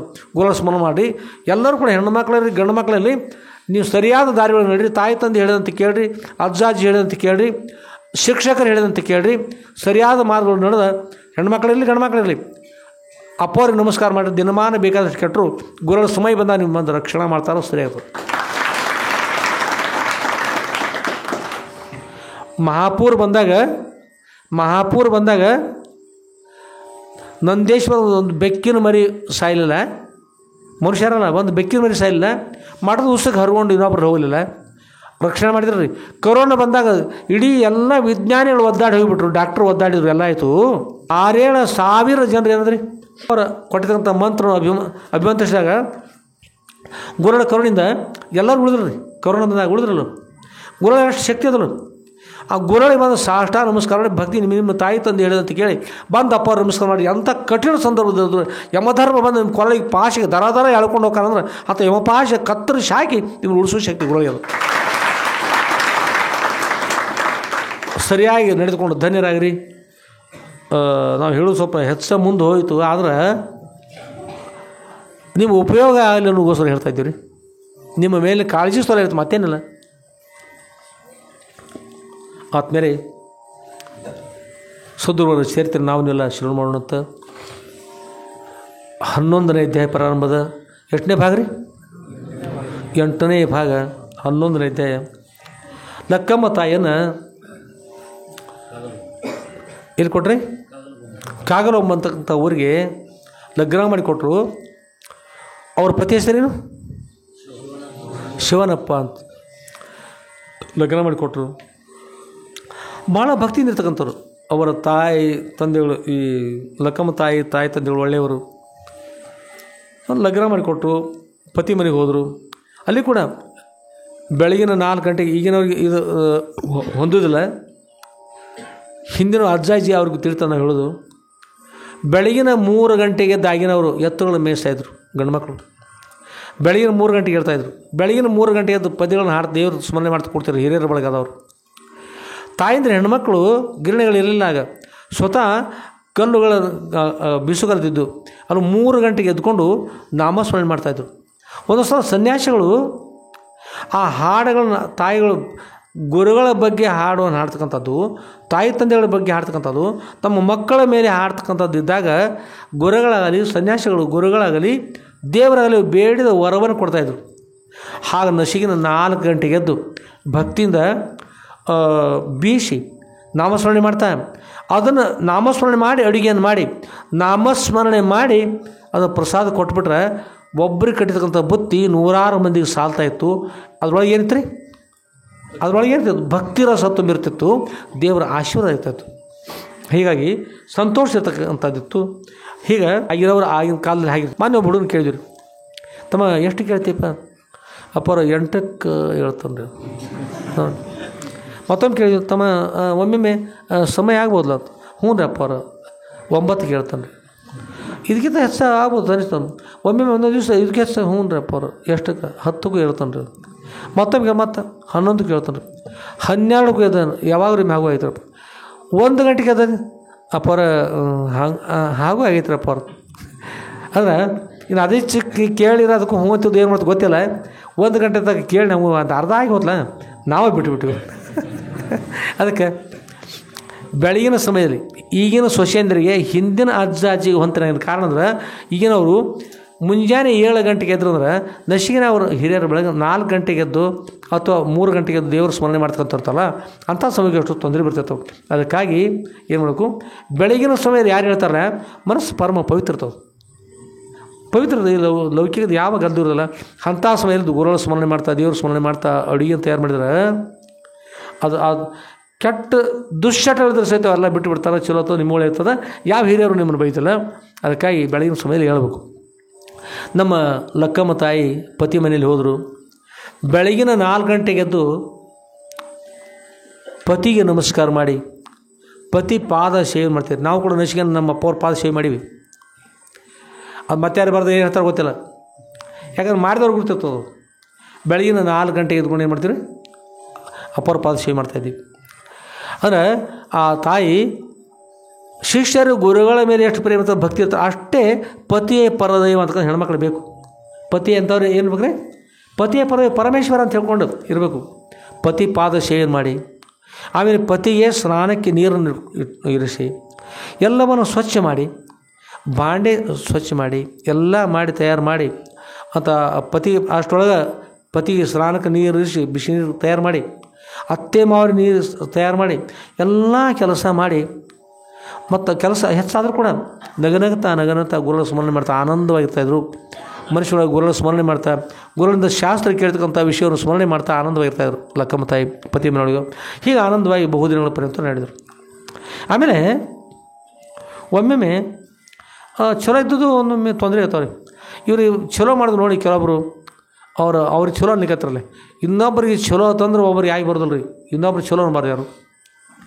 ಆಮೇಲೆ ಏನು ಮಾಡಿ ಇವ್ರು ಕೆಟ್ಟ ಹೆಸರು ತರೋ ಅಂತಂದು ಸಣ್ಣ ಹೇಳ್ಕೋತ ಲಕ್ಕಮ್ಮ ಹೀಗೆ ಮಾಡಿದಳು, ಲಕ್ಕಮ್ಮ ಹಾಗೆ ಮಾಡಿದಳು, ನಿನ್ನೆ ದಿವ್ಸ ಹೀಗೆ ಮಾಡಿದ್ರು, ಇಂದಿನ ದಿವ್ಸ ಹೀಗೆ ಮಾಡಿದರು ಅಂತಂದು ಒಂದೊಂದು ಹೆಸರು ಕೊಡ್ತಾ ಬೇರೆ ಮಾಡ್ತಾ ಅತ್ತಿ ಮಾವರಿಗೆ ಅವ್ರು ಕೆಟ್ಟ ಇವ್ರಿಗೂ ತಾವು ಚಲೋ ಆಗ್ಬೇಕಂತಕ್ಕಂಥ ಒಂದು ಭಾವನೆಯಿಂದ ಓಣಿ ಜನರು ಹಾಗೆ ಮಾಡಿದ್ರು, ಒಳಗಿನವ್ರು ಹಾಗೆ ಮಾಡ್ತಾ ಬರ್ಲಿಕ್ಕತ್ರಿ. ಆ ಅಮ್ಮನಿಗೆ ಭಾಳ ಮನುಷ್ಯ ನೋವಲಕ್ಕಿತ್ತು. ಒಮ್ಮೊಮ್ಮೆ ನೀರು ತಂದು ತುಂಬಿರ್ತಕ್ಕಂಥ ನೀರು ಸಹಿತ ಬಸ್ಸಲ್ಲಿ ಚೆಲ್ಲಿ ಇವ್ರು ಬಯಸ್ತಾ ಇರ್ತಾರೆ. ಅತ್ತಿ ಮಾವ್ರು ಬರೋಷ್ಟೊಳಗೆ ನೀರು ಚೆಲ್ಲಿ ಬಿಡೋದು, ಮತ್ತು ಚೆಲ್ಲಿ ಬಿಟ್ಟರೆ ಮತ್ತು ಅವ್ರು ನೀರು ಇಲ್ಲ ಅಂತೇಳಿ ಬಸ್ಸಲ್ಲಿ ಚೆಲ್ಲಿ ಮತ್ತೇನು ಮತ್ತು ಬೈದೇ ಬಿಡೋದು. ಆ ನೀರು ತಂದೆ ಅಲ್ಲ, ಹೀಗೆ ಮಾಡ್ಯಾರ ಹಾಗೆ ಮಾಡ್ಯಾರ ಅಂತ ಹೇಳ್ತಿದ್ರು. ಹೀಗೆ ಏನೋ ಹೇಳ್ತಾ ಕೆಟ್ಟ ಶಬ್ದಗಳನ್ನು ಕೂಡ ನಿಮ್ಮ ಈ ಲಕ್ಕಮ್ಮ ಯಾರ ಜೊತೆಯೋ ಮಾತನಾಡ್ತಾ ಇರ್ತಿದ್ರು. ಅವ್ರ ಗುಣಗಳು ಚಲೋ ಇದ್ದಂತೆ ಕಾಣ್ತಾಯಿಲ್ಲ, ಕೆಟ್ಟ ಗುಣ ಅದಾವ ಅವರಲ್ಲಿ ಅಂತ. ಅಂದರೆ ಒಟ್ಟಿಗೆ ಅತ್ಯಂತ ಭಕ್ತಿ ಸಂಪನ್ನ ಇರ್ತಕ್ಕಂಥ ಹೆಣ್ಣುಮಗಳು ಈ ಮನುಷ್ಯ ನೋವಾಗುವಂತೆ ಮಾತನಾಡ್ತಾ ಅವ್ರಿಗೆ ಹಿತವಾಗತಕ್ಕಂಥ ರೀತಿಯಿಂದ ಮಾತನಾಡೋದು. ಅತ್ತಿಮ್ಮ ಅವರಿಗೆ ಒಳಗಿಂದೊಳಗೆ ತ್ರಾಸು ಕೊಡ್ತಾ ಬಂದರು. ಅವರು ಆ ಅಮ್ಮ ಗುರುಗಳ ಸ್ಮರಣೆ ಏನು ಮಾಡ್ತಾ, ಆಗ ಸದ್ಗುರುನಾಥ ಈ ದೇಹವನ್ನು ನೋಡಿ ಅವರೆಲ್ಲರೂ ಹೀಗೆ ಹೇಳ್ತಾರೆ, ಒಳಗಿರ್ತಕ್ಕಂಥ ಆತ್ಮನಿಗೆ ಇದೇನು ಸಂಬಂಧ ಇಲ್ಲ, ದೇಹ ಜಡವಾಗಿರ್ತಕ್ಕಂಥದ್ದು, ಆತ್ಮ ನಿತ್ಯ ನಿರ್ಮಲ, ನಾನು ಪರಬ್ರಹ್ಮ ಸ್ವರೂಪ, ನಾನು ಆತ್ಮ ಇದ್ದೇನೆ, ನನಗೆ ಸಂಬಂಧ ಇಲ್ಲ ತಾವು ಹೇಳಿದ್ರು ಗುರುನಾಥ ತಮ್ಮ, ಇದನ್ನು ದೃಢವಾಗಿ ಬೆಳೆಯುವಂತೆ ಅನುಗ್ರಹ ಮಾಡ್ತಕೊಂಡು ಹೇಳಿ ಅವ್ರು ಯಾರು ಏನಂದ್ರು ಆ ಅಮ್ಮ ಹಾಗೆ ಸೇವೆ ಮಾಡ್ತಾ ಭಕ್ತಿಯಿಂದ ಗುರುಗಳ ಸೇವೆ ಮಾಡ್ತಾ ಇರ್ತಿದ್ರು. ಈಗ ಹೇಮರೆಡ್ಡಿ ಮಲ್ಲಮ್ಮ ಆಗಿ ಹೋದರು. ಹೇಮರೆಡ್ಡಿ ಮಲ್ಲಮ್ಮ ಅತ್ಯಂತ ಭಕ್ತಿಯಿಂದ ಬೆಳಗಿನ 4 ಗಂಟೆಗೆದ್ದು ಸೇವೆಯನ್ನು ಮಾಡ್ತಾ ಅಂಬಲಿ ಪ್ರಸಾದ ತಯಾರು ಮಾಡಿ, ರೊಟ್ಟಿಯನ್ನು ತಯಾರು ಮಾಡಿ ಎಲ್ಲ ಮಾಡಿಟ್ಟು ಮತ್ತೇನು ಮಾಡ್ತಾರೆ, ಅವ್ರನ್ನ ಇಷ್ಟೆಲ್ಲ ಮಾಡಿದ್ದಾರೆ. ಒಮ್ಮೊಮ್ಮೆ ಏನು ಮಾಡ್ತಾರೆ ಅಂದ್ರೆ ಅವ್ರನ್ನೂ ಹೊರಗೆ ಕೂಡಿಸಿ ಅವ್ರಿಗೆ ಅಡುಗೆ ಮಾಡ್ಲಿಕ್ಕೆ ಕೂಡ ಕೊಡದಂತೆ ಮಾಡಿ ಮುಂದೆಲ್ಲ ತಾವು ಮಾಡಿಕೊಂಡು ಅವರಿಗೆ ಹಳಿಸಿದ ಅಂಬಲಿ ಕಟ್ಲಿಕ್ಕೆ ಹತ್ತಿರ ಮನೆಯವರು. ಅಷ್ಟೇ ಅಲ್ಲ, ಅವರಿಗೆ ಪರಮಾತ್ಮನ ಸೇವೆ ಮಾಡ್ತಾರೆ. ಅವರು ಲಿಂಗ ಸೇವೆ ಮಾಡ್ತಿದ್ರು. ಲಿಂಗ ಸೇವೆ ಮಾಡೋ ಒಮ್ಮೆ ಅವರ ಭಕ್ತಿಗೆ ಒಲಿದು ಲಿಂಗದಿಂದ ಪರಮಾತ್ಮನೇ ಜಂಗಮ ರೂಪದಲ್ಲಿ ಬಂದು ದರ್ಶನ ಕೊಡುವಾಗ ಅದು ನೋಡಿರ್ತಕ್ಕಂಥ ಕೆಲವೊಬ್ಬರು ಅಲ್ಲೊಬ್ಬ ಜಂಗಮ ಇದ್ದಾನೆ, ಆ ಜಂಗಮನಿಗೂ ಈ ಹೇಮರೆಡ್ಡಿ ಮಲ್ಲಮ್ಮನಿಗೂ ಅನೈತಿಕ ಮಟ್ಟ ಸಂಬಂಧದ ಅಂತಕೊಂಡು ಕಲ್ಪಿಸಿ ಮನೆಯೊಳಗೆ ಬಂದು ಹೇಳಿ ಅವರ ಮನೆ ಇರ್ತಕ್ಕಂಥ ಅತ್ತೆಯವರು ಅವರ ನೆಗಣ್ಣೇನು ಅಂತಿರ್ತಾರೆ ಕಾಣ್ತವ್ರು ಹೆಣ್ಮಕ್ಳು ಇಬ್ಬರು ಕೂತ್ಕೊಂಡೆಲ್ಲ ಹೇಳಿ ಸಜ್ಜು ಮಾಡಿ ಅವ್ರು ಭರಮಣ್ಣ ಅಂಥೇಳಿ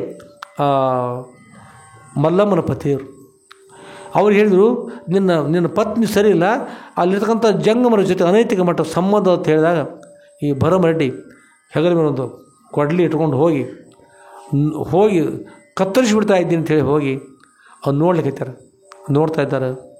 ಮನುಷ್ಯೊಳಗೆ ಅವರಿದ್ದವ್ರು ಯಾರಿದ್ದಾರೆ, ಪರಮಾತ್ಮ ಇದ್ದಾರೆ. ಇವರು ನನಗೂ ಸೋಡು ಕೊಡದೆ ಬಿಡ್ತಾ ಇರಲ್ಲ, ನನ್ನ ಮಲ್ಲಮ್ಮನ ಹೀಗೆ ಕಾಡ್ತಾ ಇದ್ದಾರೆ, ಭಗವಂತನ ದರ್ಶನ ನನಗೂ ಆಗ್ತದೆ, ಇದನ್ನು ಯಾವ್ದೊಳಗೆ ಹೋಗು ಅಂತಕೊಂಡು ಹೇಳಿ ಕೊಡಲೆ ಅಂತ ತೆಗೆದುಕೊಂಡು ಹೋಗಿ ನೋಡ್ತಾ ಇದ್ದಾರೆ. ನೋಡುವಾಗ ಅಲ್ಲಿ ಅವ್ರು ಜಂಗಮ ರೂಪದಿಂದ ಬಂದಾರೆ. ಮತ್ತು ಇವರು ಕೂತ್ಕೊಂಡು ದೂರಿನವ್ರು ನೋಡಾಕ್ತಾರೆ, ಇವು ಹೋಗಿ ಏನು ಬರಮಡ್ಡಿ ಏನು ಮಾಡೋದಿಲ್ಲ ಅಂತಕೊಂಡು ಹೇಳಿ ಆಗ ಬಿಡಬೇಡ ಅವ್ರನ್ನ ಸಂಹಾರ ಮಾಡು ಅಂತೇಳಿ ಕಳಿಸಿದಾಗ ಇವರು ಆಗ ಹೋಗಿದ್ದಾರೆ.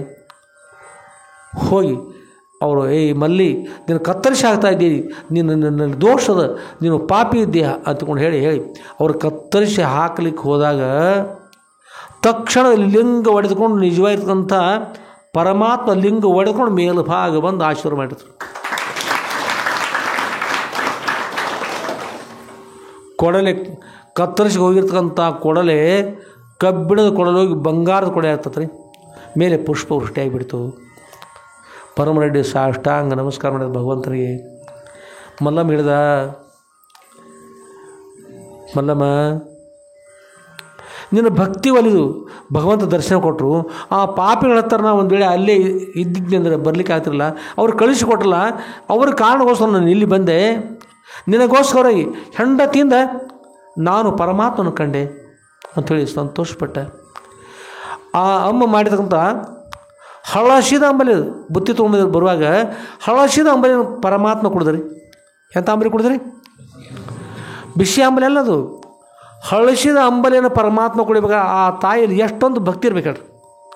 ಭಕ್ತಿ ಪ್ರಿಯ ನಮ್ಮ ಕೂಡಲ ಸಂಗಮ ದೇವತ ಎಲ್ಲರಿಗೆ ಭಕ್ತಿ ಅಂತಕ್ಕಂಥ ಭಾಳ ಶ್ರೇಷ್ಠ ಇರ್ತದೆ. ಭಕ್ತಿ ಬೇಕು, ಭಕ್ತಿ ಇದ್ರೆ ಭಾಳ ಚೆನ್ನಾಗಿರ್ತದೆ. ಆ ಅಮ್ಮ ಇಲ್ಲಿ ಕೂಡ ಲಕ್ಕಮ್ಮ ಭಕ್ತಿ ಇದ್ಕೊಂಡು ಗುರುಗಳ ಸ್ಮರಣೆ ಮಾಡ್ತಾ ಹಾಗೆ ಆನಂದವಾಗಿ ಇದ್ಕೊಂಡು ಎಲ್ಲವನ್ನು ಮರೆತು ಅವರು ಅಂದಿರ್ತಕ್ಕಂಥ ಎಲ್ಲವನ್ನು ಬಿಟ್ಟು ಗುರುಗಳ ಸ್ಮರಣೆ ಮಾಡ್ತಾಯಿರ್ತಾಯಿದ್ರು. ಅವರ ಆ ಕಷ್ಟ ಬಂದಾಗ ಗುರು ಹೇಳ್ತಕ್ಕಂಥ ವಿಷಯವನ್ನು ಸ್ಮರಣೆ ಮಾಡಿಕೊಂಡು ಜ್ಞಾನ ಹೊಂದಿಲ್ಲದಿರಲು ಮಿಕ್ಕಾದ ವೇಣ್ಯದೋಡೇನು ಮುಕ್ತಿ ಹೋದೆ. ಇಲ್ಲಿ ಜ್ಞಾನ ಅಂತಕ್ಕಂಥ ಇರಲಿಲ್ಲ ಅಂದ್ರೆ ಬೇಕಾದ್ದೆಲ್ಲ ಇರಲಿ ಮೋಕ್ಷ ಪ್ರಾಪ್ತಿ ಆಗ್ತಾಯಿದ್ದನು, ಆಗೋದಿಲ್ಲ. ಜ್ಞಾನವೇ ಸರ್ವಶ್ರೇಷ್ಠ ಅಂತ ಗುರು ಹೇಳ್ತಕ್ಕಂಥ ಜ್ಞಾನ ಮಾಡಿಕೊಂಡು ಅಂಥ ಜ್ಞಾನವನ್ನು ದೃಢವಾಗುವಂತೆ ಮಾಡಿಸೋದು ನಾಥ. ಈ ದೇಹದ ಅಭಿಮಾನವನ್ನು ಬರಬಾರ್ದು, ಯಾರು ಎಷ್ಟೇ ಕಾಡಲಿ ಮರಳಿನ ಕಾಡುವ ಬುದ್ಧಿ ಬರಬಾರ್ದು. ಅವರೆಲ್ಲರೂ ಕೂಡ ಒಳ್ಳೆಯದಾಗಲಿ. ಕಾಡುವ ಅವರಿಗೆ ನಿಜವಾದ ತಿಳುವಳಿಕೆ ಇಲ್ಲ ಇವ್ರ ಮೂಲಕವಾಗಿ ದೇಹವೇ ಸತ್ಯ ಅಂತ ಭಾವಿಸ್ಕೊಂಡು ನಾವು ದೇಹ ರೂಪದಿಂದ ಅವ್ರು ನೋಡ್ತಕ್ಕಂಥವ್ರದಲ್ಲ, ಅವರಿಗೆ ನೀವು ದಿವ್ಯ ಜ್ಞಾನವನ್ನು ಕೊಟ್ಟರೆ ಅವರು ಮೋಕ್ಷ ಪಡೆಯೋಲ್ಲ ಸದ್ಗುರುನಾಥ. ಅವರಿಗೆ ಮೋಕ್ಷವನ್ನು ಕಾಡುವವರು ಕೂಡ ಏನು ಕೊಡ್ರಿ, ಮೋಕ್ಷವನ್ನು ಕೊಡ್ರಿ ಅಂತಕೊಂಡ್ರಿ ಅದನ್ನು ಪ್ರಾರ್ಥನೆ ಮಾಡ್ತಾರೆ. ಗುರುಗಳು ಹೇಳ್ತಕ್ಕಂಥ ವಿಷಯವನ್ನು ಸ್ಮರಿಸ್ಕೊಂಡು ಪ್ರಾರ್ಥನೆ ಮಾಡ್ತಾಯಿದ್ರು. ಜ್ಞಾನ ಸರ್ವಶ್ರೇಷ್ಠ ಅಂತ ಹೇಳೋ ನ ಕರ್ಮಣ ನ ಪ್ರಜೆಯ ನ ಧನೇನ ತ್ಯಾಗೇನ ಐಕ್ಯ ಅಮೃತತ್ವ ಮಾನಸ ಅಂತ ಹೇಳಿ ಜ್ಞಾನಕ್ಕೆ ಸಮಾನ ಇರ್ತಕ್ಕಂಥದ್ದು ಯಾವುದೂ ಇಲ್ಲ.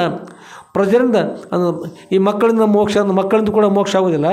ಏನಂದ್ರೆ ಧನದಿಂದ ಮೋಕ್ಷ ಆಗ್ತದೆ, ಸಾಕಷ್ಟು ಸಂಪಾದನೆ ಮಾಡಿರ್ತಕ್ಕಂಥವ್ರು ಬೇಕಾದಷ್ಟಿದ್ದಾರೆ, ಅದರಿಂದ ಮೋಕ್ಷ ಆಗ್ತದೆ, ಅದರಿಂದ ಮೋಕ್ಷ ಆಗ್ತಾಯಿಲ್ಲ. ಹಾಗೆ ತ್ಯಾಗ ಒಂದರಲ್ಲಿ ಮೋಕ್ಷ ಅಂತ ಪ್ರಾಪ್ತಿ ಆಗ್ತದೆ. ಅಲ್ಲಿ ಅಮೃತತ್ವ ಮಾನಸ ಅಂತ ಅಮೃತತ್ವ ಪ್ರಾಪ್ತಿ ಆಗ್ತಕ್ಕಂಥದ್ದು ಎಲ್ಲವನ್ನು ತ್ಯಾಗ ಮಾಡಿ ಯಾವಾಗ ಭಕ್ತಿಯಿಂದ ಗುರು ಸ್ಮರಣೆ ಮಾಡ್ತಕ್ಕಂಥವ್ರು ಅವ್ರು ಕೊಟ್ಟಿರ್ತಕ್ಕಂಥ ಜ್ಞಾನದಿಂದ ಮೋಕ್ಷ ಪ್ರಾಪ್ತಿ ಆಗ್ತಲ್ಲ, ಅಂಥ ಜ್ಞಾನ ಪಡೆದುಕೊಂಡು ಧನ್ಯ ಆಗಬೇಕು. ಅತ್ತೆಯವರು, ಮಾವನವರು, ಅಲ್ಲಿರ್ತಕ್ಕಂಥ ನೇಣಿಯವರು ಎಲ್ಲ ಕಾಡ್ತಕ್ಕಂಥ ಕಡೆ ನನ್ನ ಲಕ್ಷ್ಯ ಹೋಗದೆ ಏನಾಗಬೇಕು, ಯಾವ ನೀವು ಕಳಿಸಿರ್ತಕ್ಕಂಥ ಅರಿವಿರ್ತಕ್ಕಂಥ ಜ್ಞಾನ ನನಗೆ ದೃಢ ಆಗುವ ಹಾಗೆ ಅನುಗ್ರಹ ಮಾಡಿರಿ, ನನಗೆ ಅದು ಒಳ್ಳೆಯದಾಗುತ್ತೆ ಆಶೀರ್ವಾದ ಮಾಡಿರಿ, ದೃಢ ಆಗಲಿ ನನಗೆ ಜ್ಞಾನಾದೇವತ ಕೈವಲ್ಯಂ ನಾನೇ ಪಂಥನ ವಿದ್ಯತೆ ಅಂತಕೊಂಡು ತಾವು ಹೇಳ್ತಕ್ಕಂಥದ್ದು ಜ್ಞಾನ ಒಂದಿಂದಲೇ ಮೋಕ್ಷ ಆಗ್ತದೆ. ಅದಕ್ಕಾಗಿ ಅಜ್ಞಾನ ಯಾವ ವ್ಯವಹಾರ ಕೂಡ ನನ್ನಲ್ಲಿ ಸುಳಿಯದಂತೆ ಅನುಗ್ರಹ ಮಾಡ್ಕೊಂಡು ಹೇಳಿ ಆ ಮಲ್ಲಮ್ಮ ಯಾವ ಲಕ್ಕಮ್ಮ ಗುರುಗಳ ಸ್ಮರಣೆ ಮಾಡ್ತಾ ಮಾಡ್ತಾ ಎಷ್ಟು ಅಲ್ಲಿ ಜನರು ಕಾಡಿದ್ರು ಕೂಡ, ಎಲ್ಲರೂ ಕಾಡಿದ್ರು ಕೂಡ ಆ ಕಡೆ ಲಕ್ಷ್ಯ ಕೊಡದೆ ಗುರುಗಳ ಸೇವೆಯನ್ನು ಮಾಡ್ತಾ ಮಾಡ್ತಾ ಆನಂದವಾಗಿರ್ತಾಯಿದ್ರು.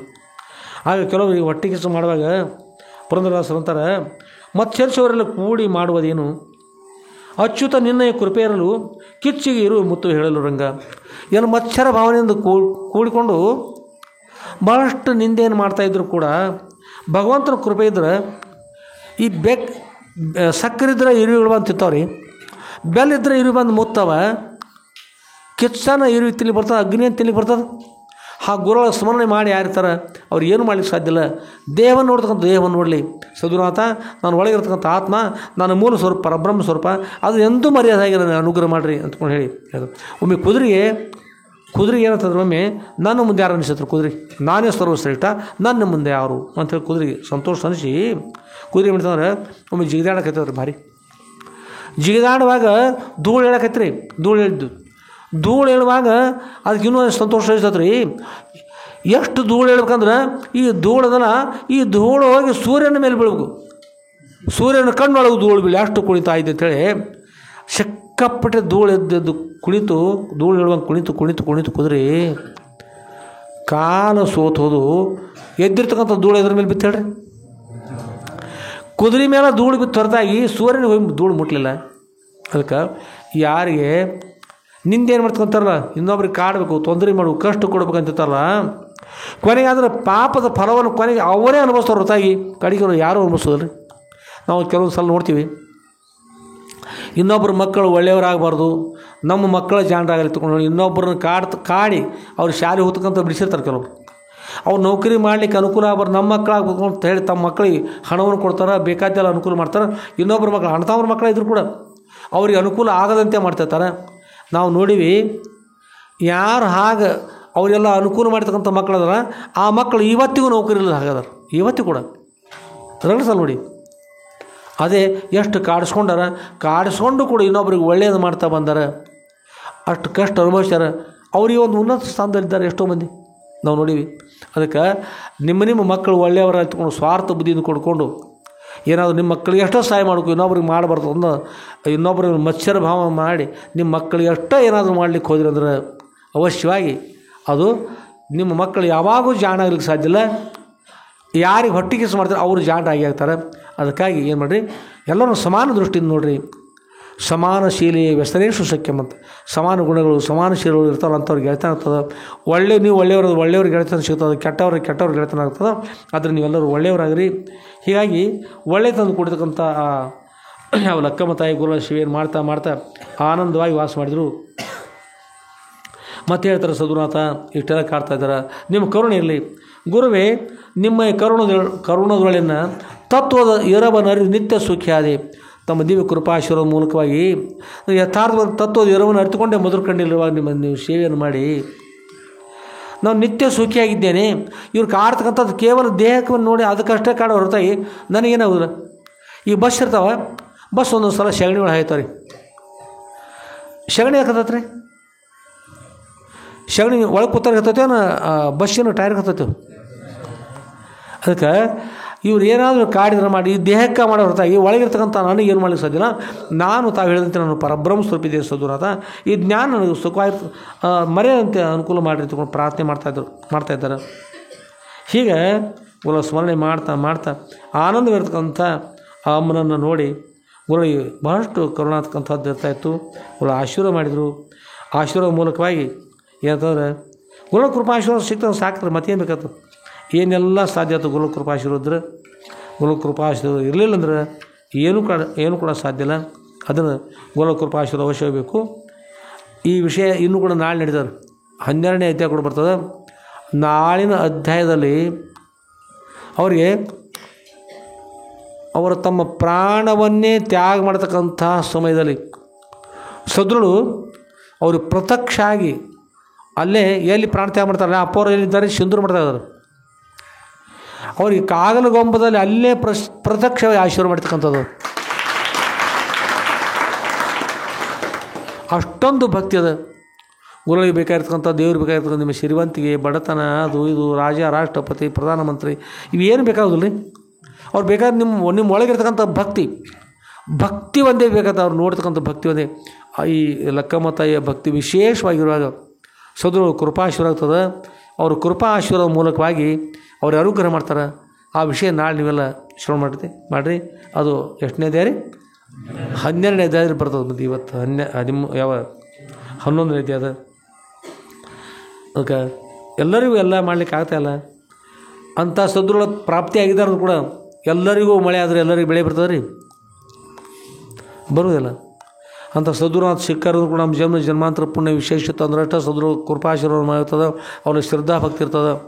ಎಲ್ಲರೂ ಕೂಡ ಸದ್ಗುರಲ್ಲಿ ಶ್ರದ್ಧಾಭಕ್ತಿ ಇದ್ದುಕೊಂಡು ಎಲ್ಲವನ್ನು ನಿಮಗೆ ತಲೆಯಿರ್ತಕ್ಕಂಥ ಕೆಟ್ಟದ್ದೆಲ್ಲ.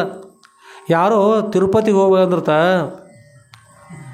ತಿರುಪತಿಗೆ ದೇವ್ರು ಹೋಗ್ತೀರಿ, ದೇವ್ರಿಗೆ ಹೋದ್ರೆ ತಲೆ ಸ್ವಚ್ಛ ಮಾಡ್ಕೊಂಡು ಬರ್ರಿ ಹೇಳ್ತಾರೆ ಮಹಾತ್ಮರು. ಹ್ಞೂ ರೀ ಅಂತಂದು ಹೋದ್ರಂತ್ರಿ. ಹೋಗಿ ಸ್ವಚ್ಛ ಮಾಡಿಕೊಂಡ್ರು. ಕ್ಷೌಕರ್ಯಕ್ಕೆ ಕರೆಸಿ ತಲೆ ಅದಾವು ಎಲ್ಲ ಬಡ್ಸ್ಕೊಂಡ್ಬಿಟ್ರು. ಹೆಣ್ಮಕ್ಳು ಕೂಡಿ ವರ್ಷಕ್ಕೆ 2,500 ಈಗ 2 ವರ್ಷ ಅಂತ ಕೇಳಿದ್ ನಾವು 2,500 ಕೋಟಿ ಬರೀ ಕೂದಲು ಮಾರ್ತಾವೆ. ವರ್ಷಗಟ್ರಿ 2,500 ಕೋಟಿ ರೂಪಾಯಿದು ಕೂದಲು ಮಾರ್ತಾವೆ, ವ್ಯಾಪಾರ ಮಾಡ್ತಾರೆ ಕೂದಲು. ಅಷ್ಟು ಮಂದಿ ತಲೆ ಸ್ವಚ್ಛ ಮಾಡ್ಕೊಂಡು ಬಂದ್ರಿ. ಮಹಾತ್ಮರು ಬೈದರು, ಹೊತ್ಸ್ಕೊಳ್ರೆ ತಲೆ ಸ್ವಚ್ಛ ಮಾಡ್ಕೊಂಡು ಮೇಲ್ವಾಗಿ ಕೂದಲ ಬಳಸ್ಕೊಂಡು ಬರೋದಲ್ಲ. ಒಳಭಾಗದ ಮೆದುಳಿರ್ತಕ್ಕಂಥ ಹೀನ ಸಂಸ್ಕೃತಿ ಕೆಟ್ಟ ಸಂಸ್ಕಾರವನ್ನು ಕಳ್ಕೊಂಡು ಸ್ವಚ್ಛ ಮಾಡ್ಕೊಂಡು ಬರಂದ್ರೆ ಕೂದಲ ಸ್ವಚ್ಛ ಮಾಡ್ಕೊಂಡು ಬಂದರೆ ಕೂದಲ ಸ್ವಚ್ಛ ಮಾಡ್ಕೊಂಡು ಎಷ್ಟು ಹುಚ್ಚಿದ್ದೀರಿ ಅಂತ ಬೈದ್ರೆ ಮಾತು. ಅದಕ್ಕೆ ತಲೆಯನ್ನು ಸ್ವಚ್ಛ ಮಾಡ್ಕೋಬೇಕಂದ್ರೆ ಒಳಭಾಗದ ಸ್ವಚ್ಛ ಮಾಡ್ಕೋಬೇಕ್ರಿ. ಕಾಮಯೇಷ, ಕ್ರೋಧಯೇಷ, ರಜೋಗುಣ ಸಮುದ್ಭವ, ಮಾ ಪಾಪ ಮಾ ಆಶನು ಅಂತ. ಕಾಮ, ಕ್ರೋಧ, ಲೋಭ, ಮೋಹ, ಮದ ಮಚ್ಚರ ಇರ್ತಾವ. ಅದನ್ನು ಸ್ವಚ್ಛ ಮಾಡ್ಕೊಂಡು ಚೆನ್ನಾಗಿರ್ಬೇಕು. ಎಲ್ಲರೂ ಸ್ವಚ್ಛ ಮಾಡಿಕೊಡ್ರಿ. ಹಾಗೆ ಸ್ವಚ್ಛ ಆಗುವಂತೆ ಅನುಗ್ರಹ ಮಾಡ್ಕೊಂಡು ಅಪ್ಪರಲ್ಲಿ ಪ್ರಾರ್ಥನೆ ಮಾಡಿರಿ. ಎಲ್ಲರೂ ನಿಮ್ಮ ತನುವನ್ನು, ನಿಮ್ಮ ಮನವನ್ನು, ನಿಮ್ಮ ಬುದ್ಧಿಯನ್ನು, ನಿಮ್ಮ ಚಿತ್ತವನ್ನು ನೀವು ಹೇಳಿದಂತೆ ಕೇಳ್ಕೊಂಡು ನಿಮ್ಮ ಅದಿಂದ ಇಟ್ಟುಕೊಂಡು ಸ್ವತಂತ್ರ ಆಗಿರಿ, ಪರಾಧೀನ ಆಗಿರಿ. ಇವತ್ತು ದೇಶ ಸ್ವತಂತ್ರ. ಸದ್ಗುರು ಸ್ತ್ರೀ ಕ್ಷೇತ್ರದಲ್ಲಿ ಹೇಗಬೇಕು ನಾವೆಲ್ಲ ನಮ್ಮ ತನು ಮನ ಆಮೇಲೆ ನಮ್ಮ ಮನಸ್ಸು ಬುದ್ಧಿ ಚಿತ್ತದ ಎಲ್ಲ ನಾವು ಹೇಳಿದಂತೆ ಕೇಳಿಕೊಂಡು ಕೇಳುವಂತೆ ಮಾಡ್ಬೇಕು ಹೊರತಾಗಿ ನಾವು ಹೇಳಿದಂತೆ ಮನಸ್ಸು ಹೇಳಿದಂತೆ ಕೇಳ್ತಾ ಕೆಟ್ಟದ್ದು ಮಾಡಬಾರ್ದು. ಈ ಸ್ವತಂತ್ರತೆ, ದೇಶ ಸ್ವತಂತ್ರದ ಜೊತೆಗೆ ನೀವೆಲ್ಲ ಸ್ವತಂತ್ರ ಆಗುವ ಹಾಗೆ ಗುರು ಹಾಕಿಬಿಡ್ತಕ್ಕಂಥ ಮಾರ್ಗದಲ್ಲಿ ನಡೆಯುವ ಹಾಗೆ ಗುರು ಆಶೀರ್ವಾದ ಮಾಡಿಕೊಂಡು ಪ್ರಾರ್ಥನೆ ಮಾಡ್ತಾ ಸದ್ಗುರುಗಳ ಸ್ಮರಣೆ ಮಾಡಿ ಇವತ್ತಿನ ಸದ್ಗುರುಗಳ ಚರಿತ್ರೆಗೆ ಮಂಗಲ ಮಾಡೋಣ. ಇದೇ ವಿಷಯ ನಾಳೆ ಭಾಳ ಸುಂದರವಾಗಿರ್ತಕ್ಕಂಥ ವಿಷಯ ಅದ. ಎಲ್ಲರೂ ಶ್ರವಣ ಮಾಡಿ ಧನ್ಯರಾಗಿರಿ. ಪರಮ ಪೂಜ್ಯರಿರ್ತಕ್ಕಂಥ ಯಾವ ಶ್ರೋತ್ರಿಯ ಬ್ರಹ್ಮನಿಷ್ಠರ ಶ್ರೀಮ ಜಗದ್ಗುರು ಶ್ರೀ ಸಿದ್ಧಲಿಂಗೇಶ್ವರ ಸದ್ಗುರವರು ನಿಮ್ಮೆಲ್ಲರಿಗೂ ಅತ್ಯಂತ ದುಃಖ ನಿವೃತ್ತಿ ಪರಮಾನಂದ ಪ್ರಾಪ್ತಿ ರೂಪಿರ್ತಕ್ಕಂಥ ಮೋಕ್ಷವನ್ನು ಅನುಗ್ರಹಿಸಲಿ. ಅಷ್ಟೇ ಅಲ್ಲದೆ ಎಲ್ಲರೂ ಕೂಡ ಈ ಅಪಾರದಲ್ಲಿಯೂ ಸುಭೋಗ ಭಾಗ್ಯಗಳನ್ನು ಅನುಗ್ರಹಿಸಿ ಅಂತೆಲ್ಲ ಅತ್ಯಂತ ದುಃಖ ನಿವೃತ್ತಿ ಪರಮಾನಂದ ಪ್ರಾಪ್ತಿ ರೂಪಿರ್ತಕ್ಕಂಥ ಮೋಕ್ಷ ಅನುಗ್ರಹ ಮಾಡಲಿ ತಗೊಂಡು ಪ್ರಾರ್ಥನೆ ಮಾಡ್ತಾ ಶ್ರೀಮ ಜಗದ್ಗುರು ಶ್ರೀ ಸಿದ್ಧಲಿಂಗೇಶ್ವರ ಸದ್ಗುರವರ ದಿವ್ಯ ಪಾದಕಮಲಗಳಲ್ಲಿ ನನ್ನ ಅನಂತಾನಂತ ಕೋಟಿ ಧೀರದಂಡತ ಪ್ರಣಾಮ ಸಮರ್ಪಿಸಿ ಹಾಗೂ ಶ್ರೀಮ ಜಗದ್ಗುರು ಶ್ರೀ ಶ್ರೀ ಶ್ರೀ ಸಿದ್ಧಲಿಂಗೇಶ್ವರ ಸದ್ಗುರುವರ ದಿವ್ಯ ಪಾದಕಮಲಗಳಲ್ಲಿ ಇವತ್ತಿನ ನಮ್ಮ ಶ್ರೀ ಸದ್ಗುರು ಸಿದ್ಧಲಿಂಗೇಶ್ವರ ವಿಜಯ ಲೀಲಾ ಕಲ್ಪತಕ್ಕಂಥ ಗ್ರಂಥದ 8ನೇ ಭಾಗದ 11ನೇ ಅಧ್ಯಾಯದ ವಾಗೃಪ ಪುರುಷಗಳನ್ನು ಸದ್ಗುರುವರ ದಿವ್ಯ ಶ್ರೀಚರಣ ಕಮಲಗಳಲ್ಲಿ ಸಮರ್ಪಿಸಿ ನಮ್ಮ ಈ ಸಾಯಂಕಾಲದ ಕಾರ್ಯಕ್ರಮಕ್ಕೆ ಮಂಗಲ ಮಾಡೋಣ. ಜೈ ಮಂಗಲಂ ಜೈ ನಮಃ ಪಾರ್ವತಿ ಪತಯೇ ಶಿವ ಹರ ಹರ ಮಹಾದೇವ. राजाधिराज सद्गुरुनाथ सिद्धलिंगेश्वर महाराज की जय. सब साधु संत महाराज की जय. श्री गुरुदेव दत्त अवधू.